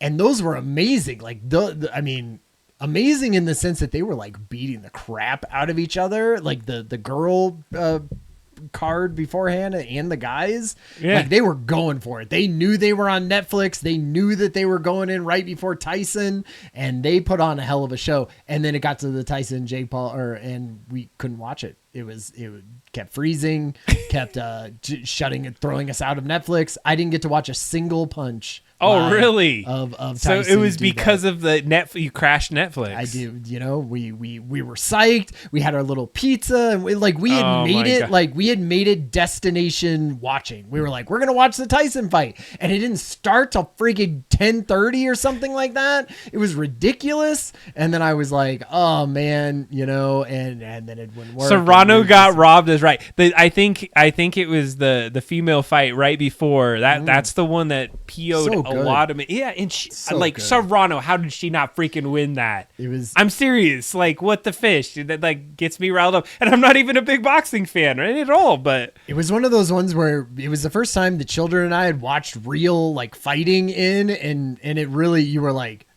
you're not allowed to be a boxer. Like you can go banned. to any sport, like, but man, just beating the crap out of each other. You're like, yikes. How do they not just have massive head injuries all the time? It's crazy.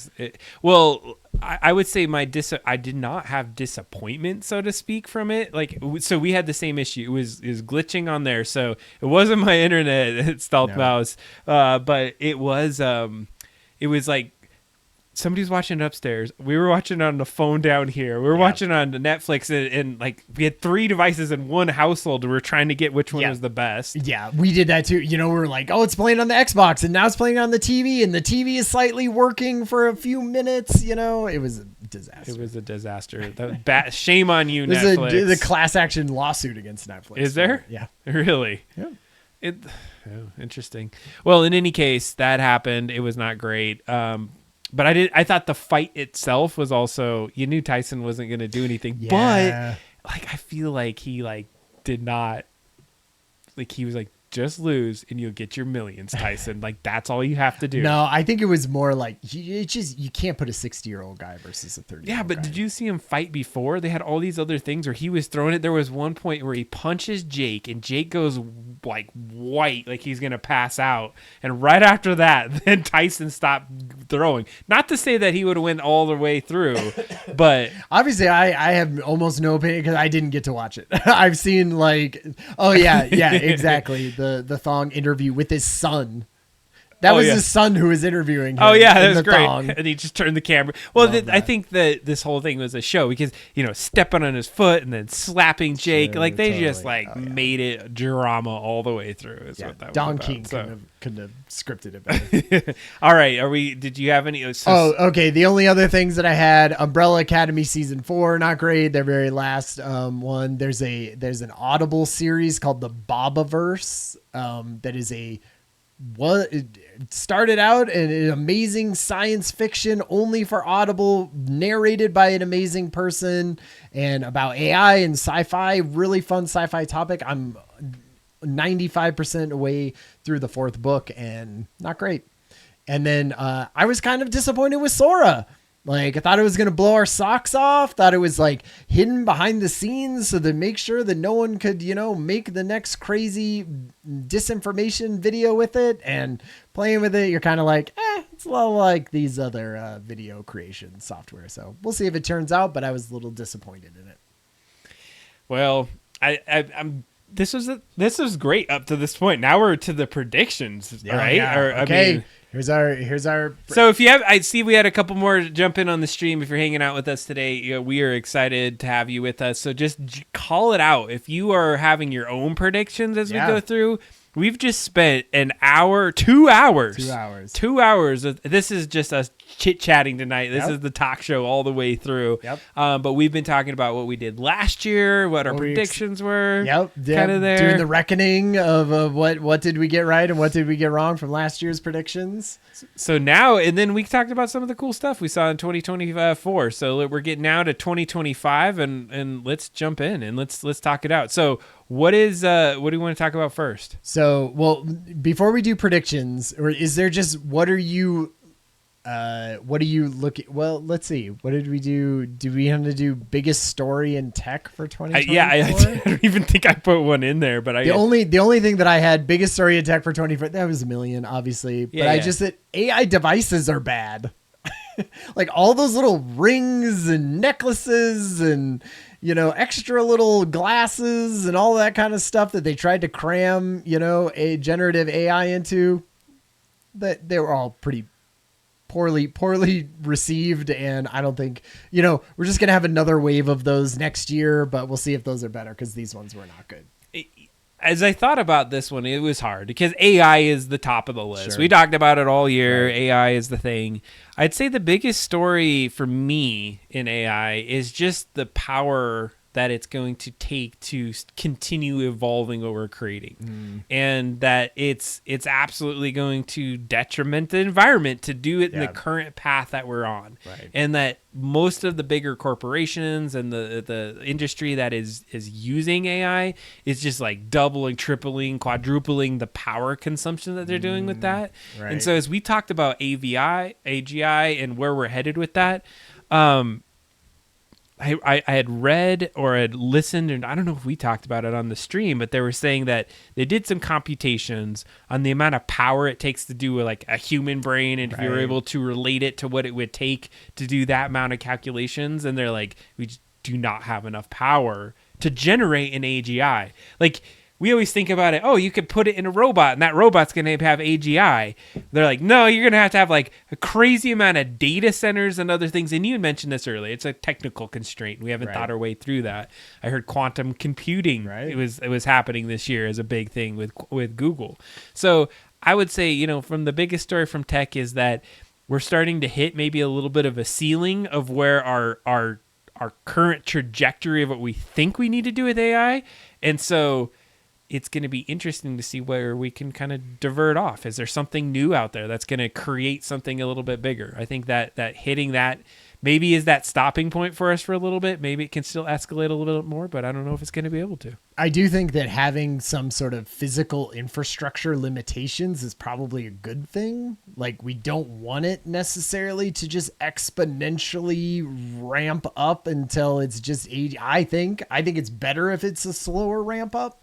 And so if that means that's just because we can't build nuclear power plants quick enough around different data centers, that's probably okay. Like, we could slow it down in that sense. And to me, that seems like sort of a good thing.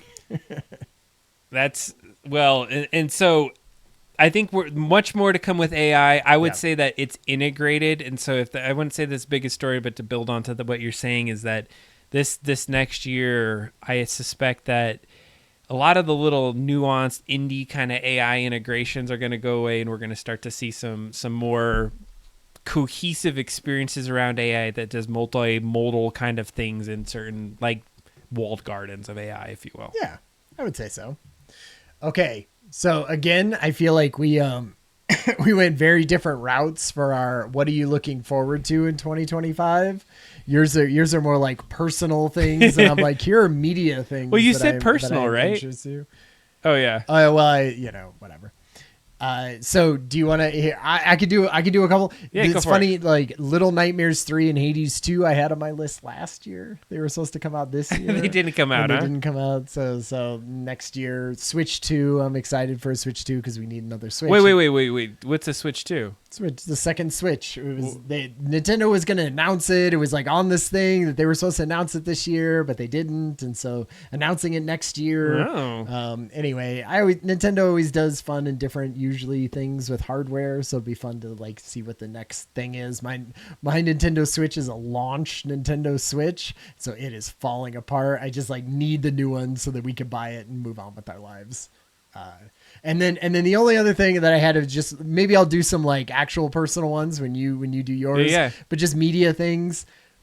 The Superman movie, like I have not enjoyed any of those DC movies for the most part, but now that same guy James Gunn, right? He's heading all of that stuff now. The new trailer just dropped for the first for that new Superman movie. It feels like lighter and more colorful and all of this stuff that like Superman and all of those things haven't been for a long time. So I'm excited for that one.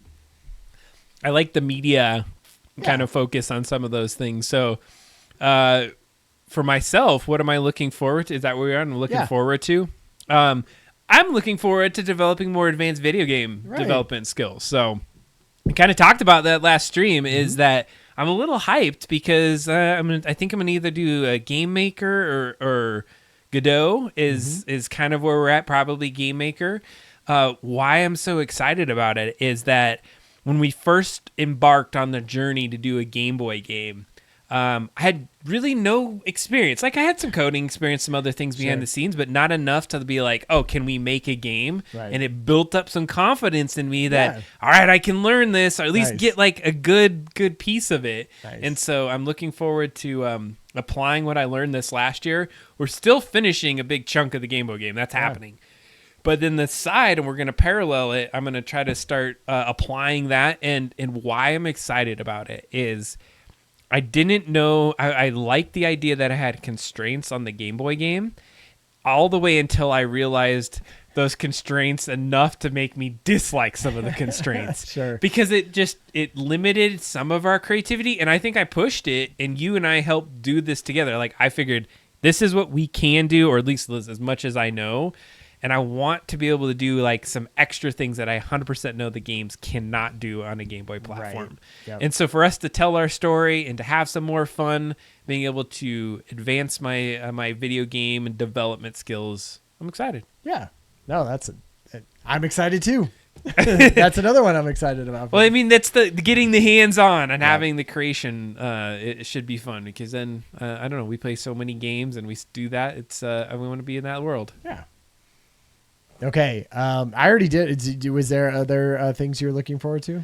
Yeah, so I guess personal wise, obviously trips with the family are a great thing. My kids are at an age where they like history. Nice. They want to do something interesting this year. We've done the beach vacations on the coast, and we've done all those kind of things, and those are always fun, and we'll probably continue to do that. But I need some ideas. Where are we going to go? Like, what are some of the things that are out there that I'm excited about? So Europe trip?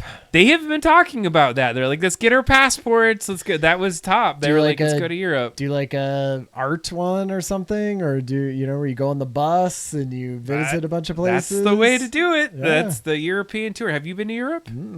I had gone to Europe. That's right. And it was probably the one pivot point in my life where I remember flying in on the plane as an American, and I'm like 16 at the time or something like that, and I was like, I'm not governed by the American laws anymore. Like, it felt different. And I landed, and then getting out and seeing the culture, I was jealous, and I had depression coming back. Because when you came back and you're immersed in this like amazing artistic kind of world, and I'm sure it's much different than it was, but I remember walking down streets and you would be able to be like, I'm gonna get your bread here, you're gonna get me here, you're gonna go in this grocery store here, and it felt like people gave a crap about personal life and not like trying to be capitalistic. Totally. Like, and I'm not saying that's a bad thing necessarily all the way, but it felt like people cared about living other than trying to make a buck. Well, I just like the idea of culture shock, going to a different place that's different than what you're used to, and especially with kids. Yeah, it would be good. So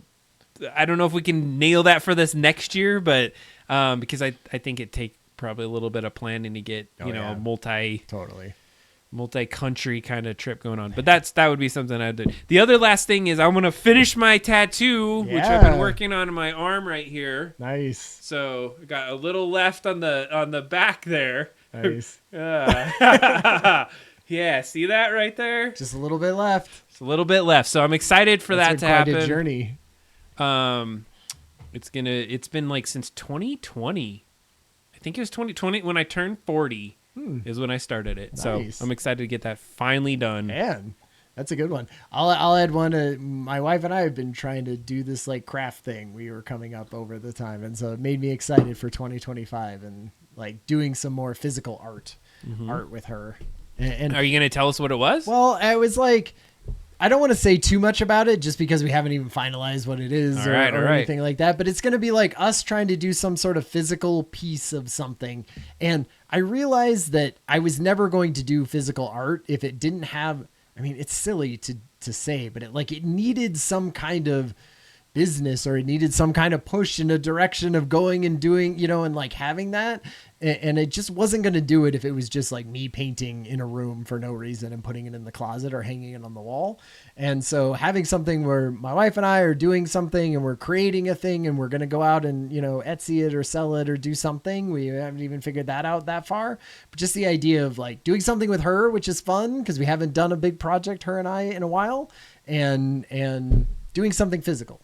I'm looking forward to that. It's awesome. Are we to the predictions aspect of this? This is good. This is perfect timing. All right, fair enough. Like, what are our predictions here?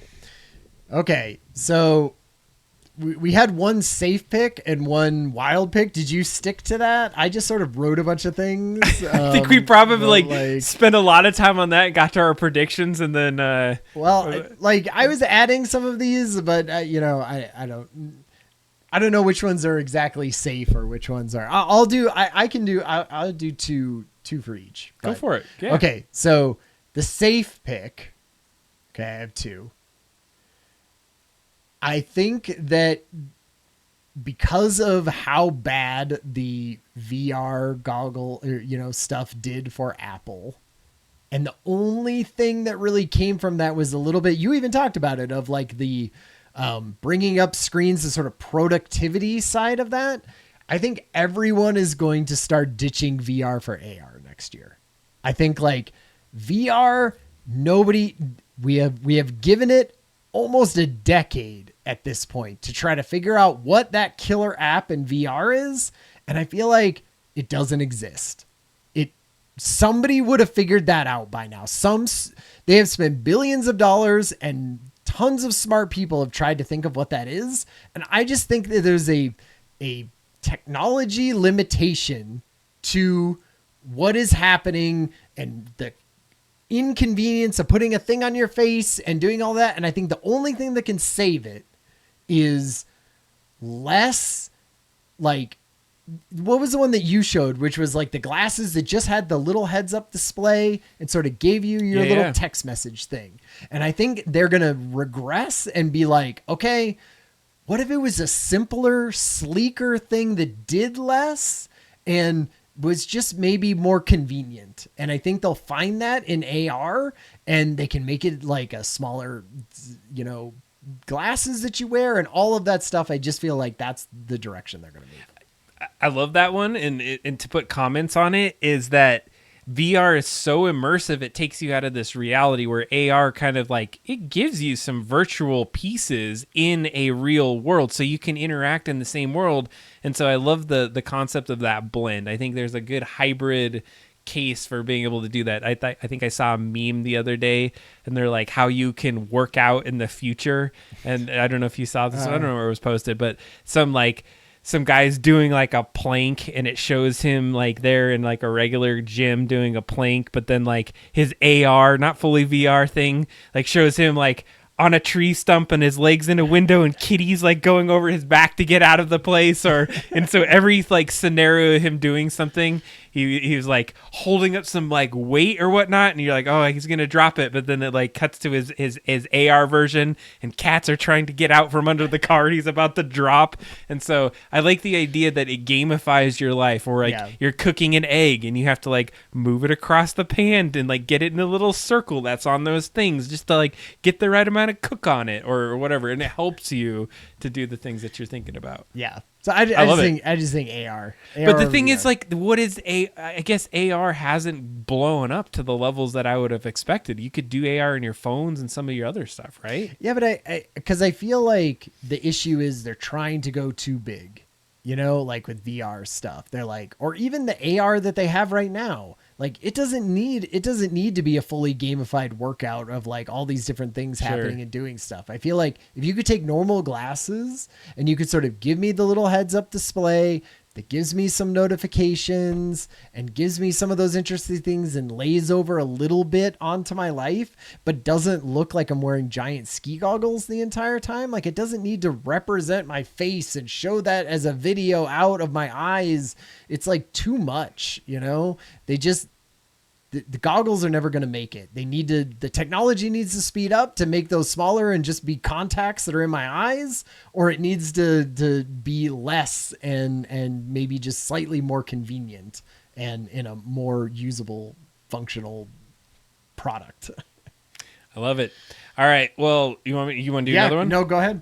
I didn't do too many on this one, but I'm going to take this angle, is that I think AI is going to be further integrated into gaming in a general sense, like with NPCs being more driven to like integrate with the story. They're going to get it to a place where it's a little bit better. And I'm going to go out on a limb on this one, and that you're going to have to like pay a different subscription to get that. So it's going to be this new model of monetizing games, is that they're going to integrate AI into it. So it's like, oh, you want this customized experience that's a little bit different than this. Otherwise you get kind of the boilerplate, or maybe that's not even an option in some. You're going to now have to be part of some sort of prescription service or subscription service.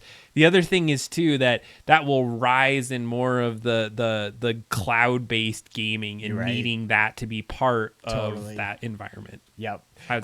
I agree. Do you think you're going to see those types of games in 2025? Like they're being built right now and they're going to come out? I think you're going to start to see more of like announcements and talks about it, and more like development to start making NPCs or just other kind of interactive features in games more pervasive with AI.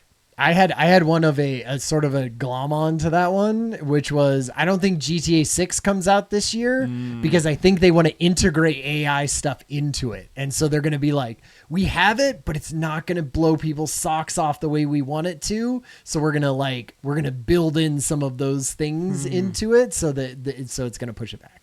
It's going to be pushed back. That was another one of my safe picks. For the whole year. I don't think it's coming out this year. You're not coming out in 2025. All right. Well, that's a big prediction. Yeah, hey.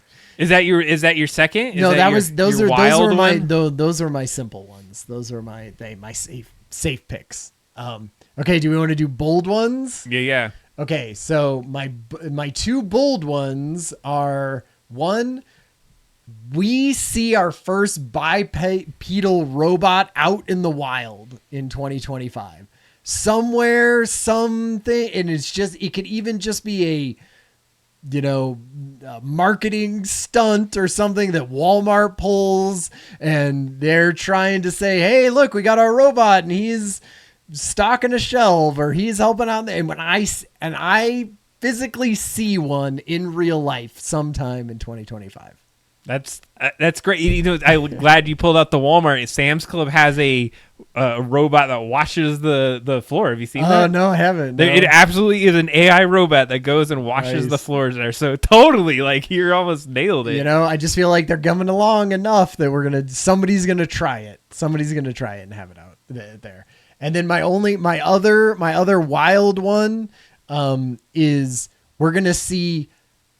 Maybe this is not even that wild, but I think we're going to finally see it push through next year of AI art that I didn't see this year being more accepted and being like, this is just the way that we're doing it. And either it's because it's unrecognizable to people, or it's just integrated into all these tools. I think you're not going to see the stigma this year of somebody saying, your thing has an AI art in it, I'm protesting it, right? Or that it's not worthwhile as a product and all of that. I think we're going to be past that. That's a wild one because I said that exact same thing last year and it didn't happen. Well, if I'm going wild here, I had this one more in my head than what I had written down, is that I think there's going to be some deeper relationships that people make with AI, that it's going to go to some crazy extremes where they're going to either try to marry the AI. Sure. They're going to have some major breakdown because they don't have access to that AI. They're going to integrate it into some sort of robot that they fall in love with. And it's going to create this weird thing that's happening, that I think has happened in 2024. There's been some dependency and people using it for therapy. I think it's going to escalate to the next step where people are going to start saying no, this is a thing and I'm falling in love with it. This is my best friend. And we're going to see some folks that are connected with AI on a much deeper level than we've seen up to this point. It won't be a gimmick, so to speak. Yeah. Do you think you see like, I don't know. I mean, because we saw the one with like the suicide last year, right? Where some, and then they changed the model. There was those ones where they changed the model, and people were like, "You lobotomized my friend." Like, I had this friend, and I thought I knew him, and I was commenting back and forth, and then you went, "Oh, it's getting a little weird or something, so I'm going to chunk off a whole section of it." And now the friend that I thought I had, it sounds like he, is now in the 7th grade. So what I'm getting at is that people are starting to realize the nerfing that's happening. And so then people are going to build their own versions of AI or compile or take offline and not use those big models. And that's where they're going to develop a relationship with something that is going to be pretty interesting to see how this moves forward. Because I always said that you're gonna end up having your own AI that is like blocked from the outside world, in the sense that Google isn't in there giving it to you, right? And so it's going to be expensive because you'll have to buy it yourself and run it and pay for the power and do all the stuff that is like, you're going to have your own large language, your own model in your house. And I feel like that will be the thing. You're like, I trained this one. I don't want Google just coming in and being like, or OpenAI saying, well, that great, 5th family member that you have now, we don't like the way it's sort of talking about this thing. So we're just going to make it so it doesn't like, say any bad things against Donald Trump or whatever, right? Whatever it ends up being. And you're going to go, what the hell? I liked my 5th family member, how they were, and now you're chinging them. I need my own version that lives in my that's my prediction, is that they or others are going to already see this. They're going to be burned by what happens, and people are going to develop some ways that people can take it themselves, build their own computer in their house, plug it into their doll or their robot or whatever they got in there, and they got now a relationship with an AI. I mean, we're kind of seeing it with people with like our kids staying in houses and having these conversations, and this is where I think that might be going. All right. Well, we'll have to do the same thing next year and get these going. Okay. So did you do any trends? Yeah. I did a lot of trends actually. Okay. So this is it, right? This is it. This is the last ones. So we'll just go back and forth, right? Okay. So I'll do one. What trend do you see increasing in 2025? Live action remakes they're gonna keep making those damn things, and I hate them. So I already talked about this before, but all of those are garbage and superfluous, and they're gonna keep making them because nostalgia gets people to go to the movies, and so now everything that is old is new again, and that sucks. Yeah, well, there you go. I would say mine two kind of go together in one way, and I don't know if this relates to one of yours, but I see cloud-based gaming services going up, increasing as far as a trend, and that retro gaming nostalgia is on the increase as well. Right. I think both of those are going to continue the rise. We're starting to see that resurgence of what happened in the 90s and 80s. People are loving the retro, and that's just going to continue as we go forward. In the cloud services, there's no physical media anymore. Everything has to be connected, and you're not going to own a damn thing. And we're going to see some new announcements of new systems that are just not going to even have a device, so to speak, but you're more of like subscribing to some service to be able to do your gaming. We got a DVD set of the Hunger Games for Christmas. I don't know who got that for us or what it was, but it was like every Hunger Games. So we watched them all during the thing, but they were physical Blu-rays that we were putting in the thing. And at one point it was skipping. It was like there was something on and my kids were like, the internet is laggy or something. And I was like, no, it's the physical disc has junk on it. And they were like, what? So we had to take it out and clean it and do all this stuff and put it back in, and then it would play. And we were like, wow, you don't even think about that anymore. It's like, it's just how fast is the internet? Can it feed it to me? Oh, that's great. They thought it was on. Yeah.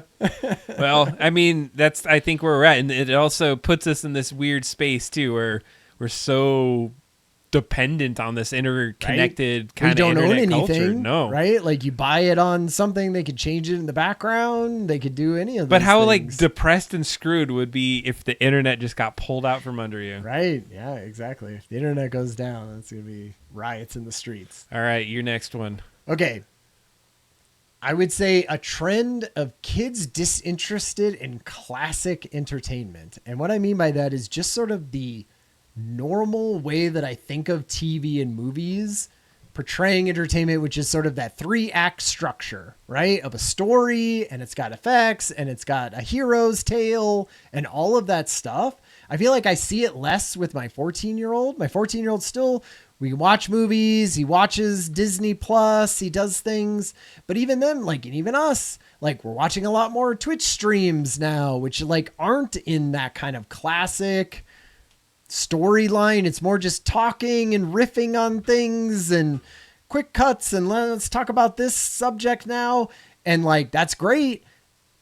My 11-year-old like hardly can even sit through a full length movie at this point. You know, it's like, that's not what he's interested in. That's not the sort of like entertainment that he's entertained. And I just feel that like movies and TV are stuck in that old way. Like why are people not trying to make large multimedia budgeted high things in that style? I feel like at some point they're going to look and they're going to keep making movies and they're going to keep making TV in that old way of doing that. And they're going to lose this entire generation to streamers and stuff that like aren't doing it that way. And I just feel like they're not changing. And this all happens at 25 though.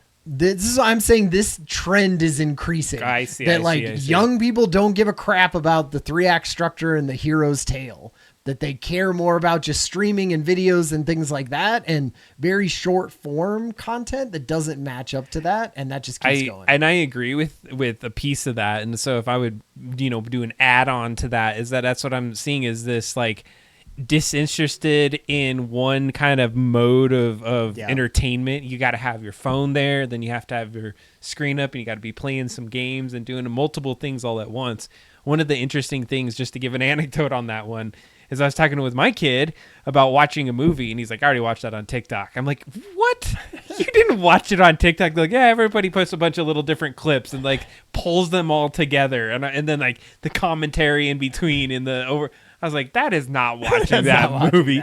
But maybe I love that perspective. If you don't adapt to it, like, are you going to have theaters that allow you to have your cell phones out and vote on the movies as you're playing them? And like, what other kind of I mean, to be fair, in like Fortnite, they have events, live events, and people are hanging out in a virtual world and watching things together. I can see that. That's a trend that's declining. Is the traditional classic media? It's going away. Yeah. I agree. I'll be interested to see if they try to catch up with that kind of stuff. Okay. Do you have a trend? Decreasing one. Are we in decreasing? No, I mean, I just sort of did both. Yeah, so a decreasing one, which I kind of already mentioned, is I was like physical media and traditional console cycles. I kind of already said that, but that they're just going away. And I think that kind of ties into what I was saying there. In the monetization schemes, like loot boxes are going away. Yeah. I feel like that there's some regulations that are out there now. Yeah. We're getting past some of that looty kind of bull crap. Just gambling. Yeah, gambling with games and money. I'm hoping that starts to decrease. I feel like places have really been doing better at that kind of stuff. It was real bad for a year or two there. And then they kind of hit their peak and now they're going down. So I agree that hopefully that will continue to decrease. I would say something that I do think increasing, and I'll go on the AI angle again, is from more of like a workplace lens. You're going to see more workplaces start to adopt workplace AIs, ones that are specific into their environment.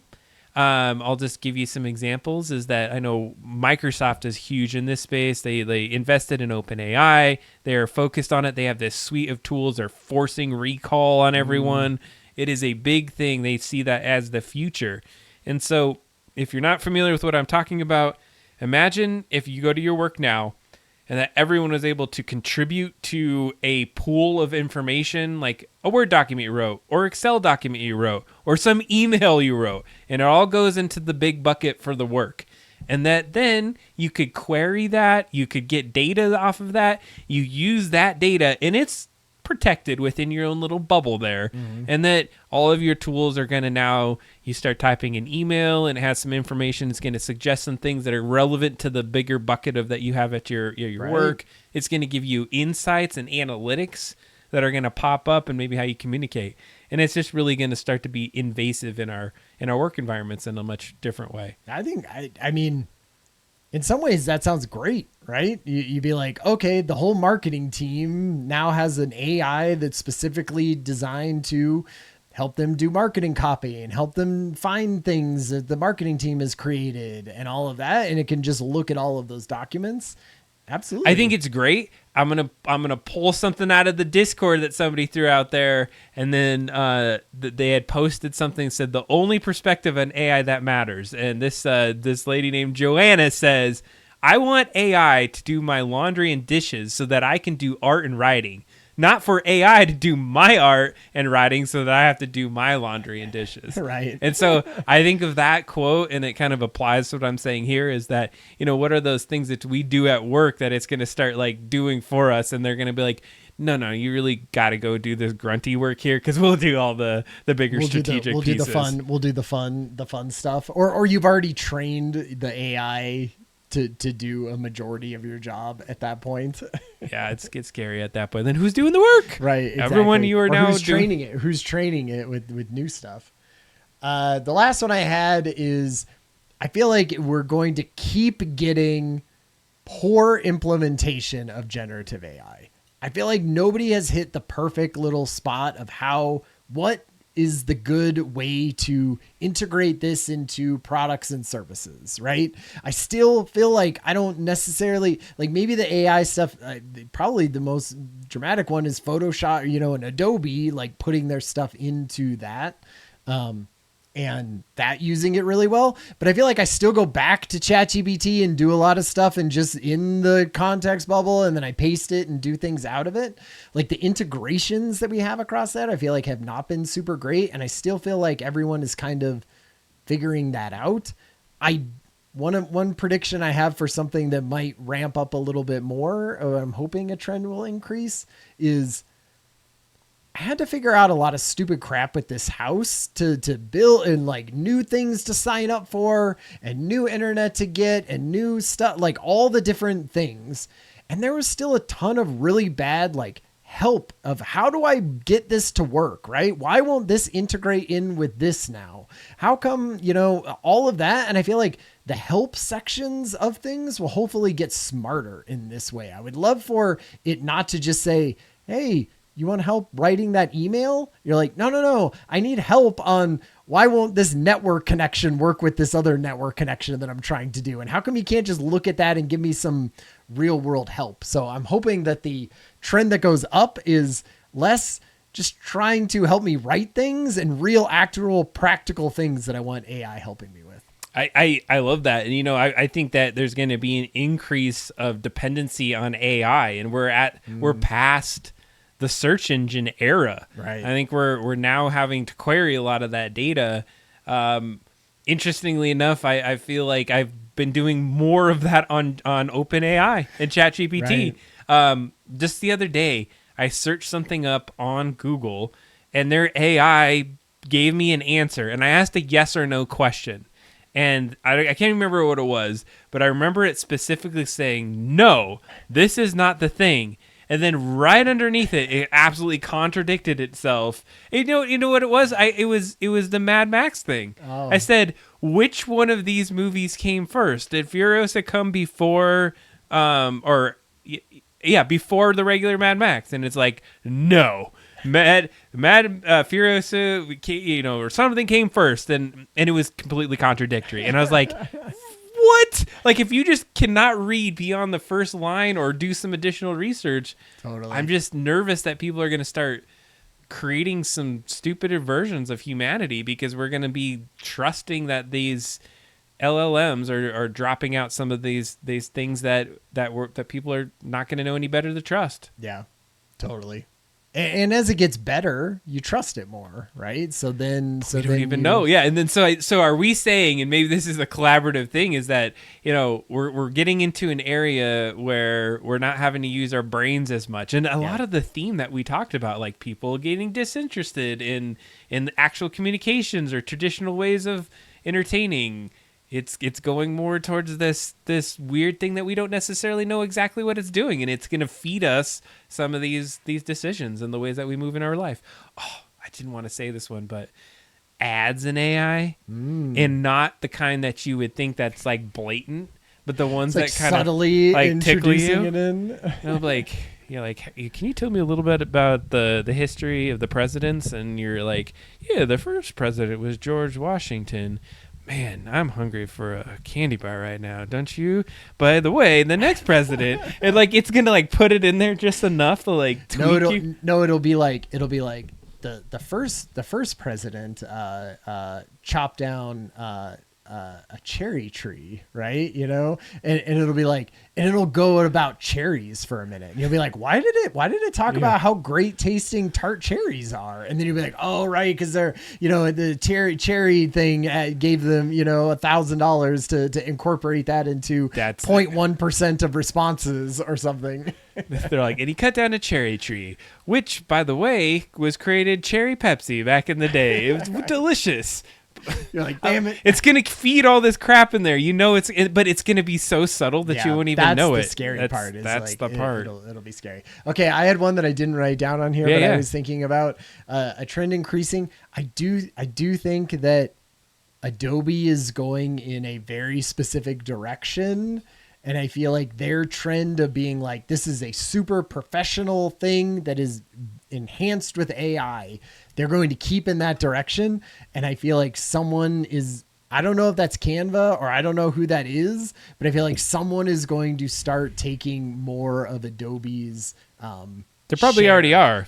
Share of design work. And I just feel like it's going to become a thing where Adobe's going to have to either branch off or pick or do something. And if they don't, somebody's going to come in and eat more of their lunch. You heard it here.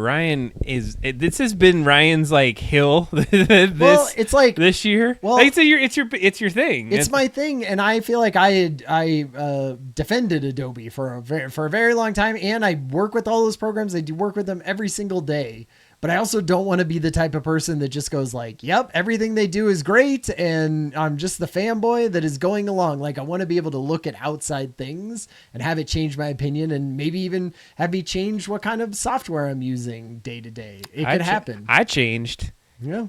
I went to the Affinity Suite, totally. But it's probably not as good as what you leverage in there. No, but like I'm open to that sort of stuff more than I had been previously.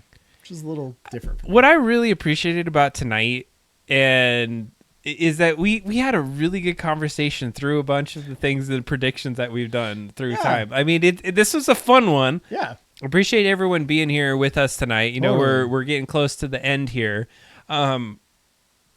Disappointed with the AI picking NFL winners. So we'll have that conversation at the no spoilers, Higley, but I've been same as last year. I've been using AI to give my parents choices on who's going to win NFL games this year, like last year. You know what I'm wondering though, and as we have that as a conversation, is like, could you feed it certain amount of statistics and then get it to maybe not give you the exact picks, but based off of the data and the facts, give you some different choices?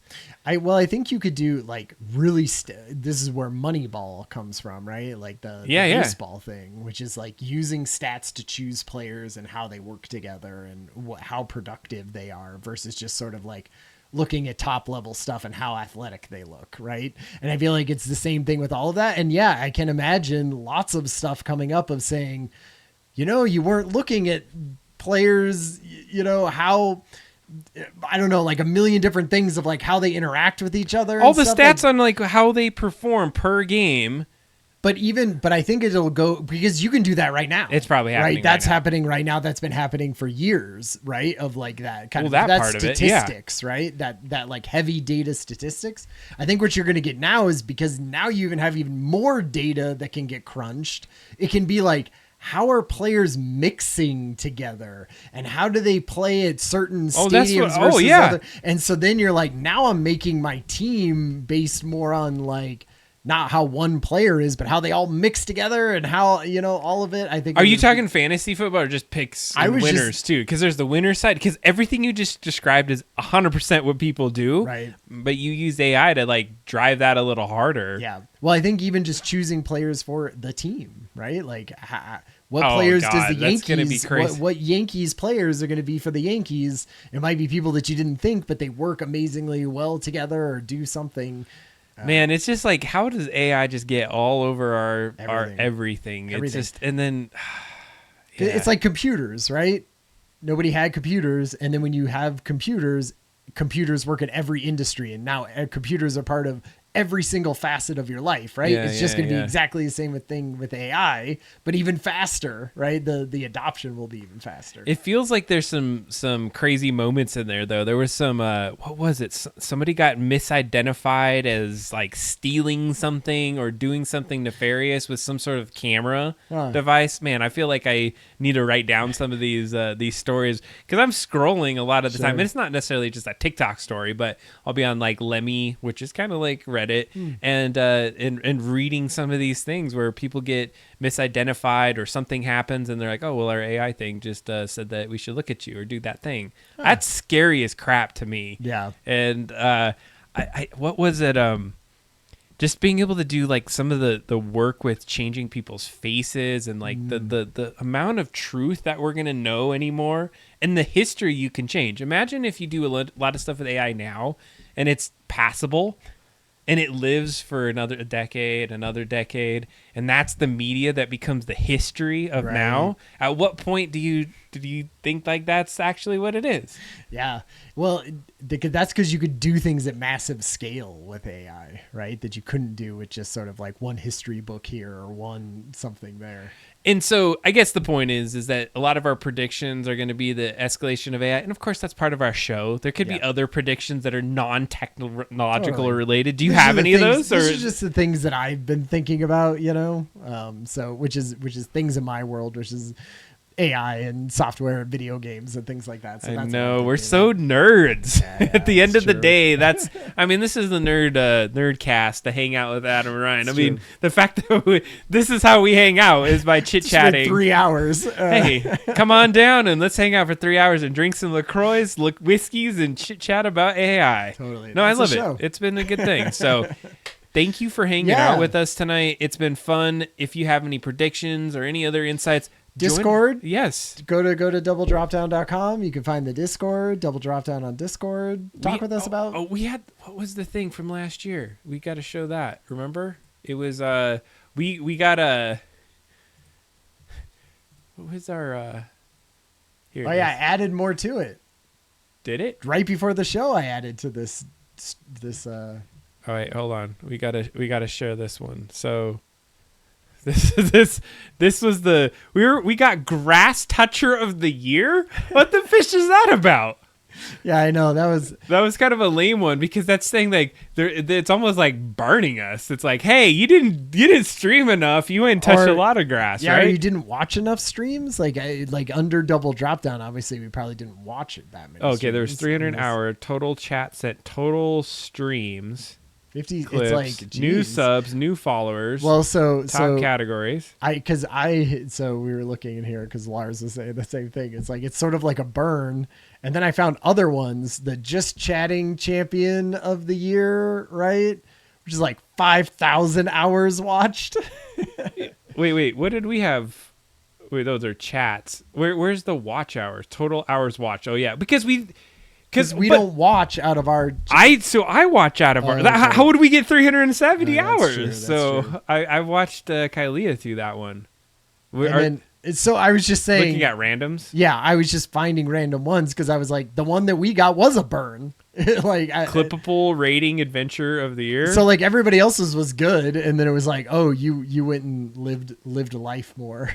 Yeah. Wait. This is Disturbed adventure of the year. Oh, okay. 63 hours watched. Distinct days watched. Number 1, Double Dropdown. Woo! Woohoo, baby! Oh, Kylie is in second place. I feel bad. Oh Nice. no. Nice. That's great. That's great.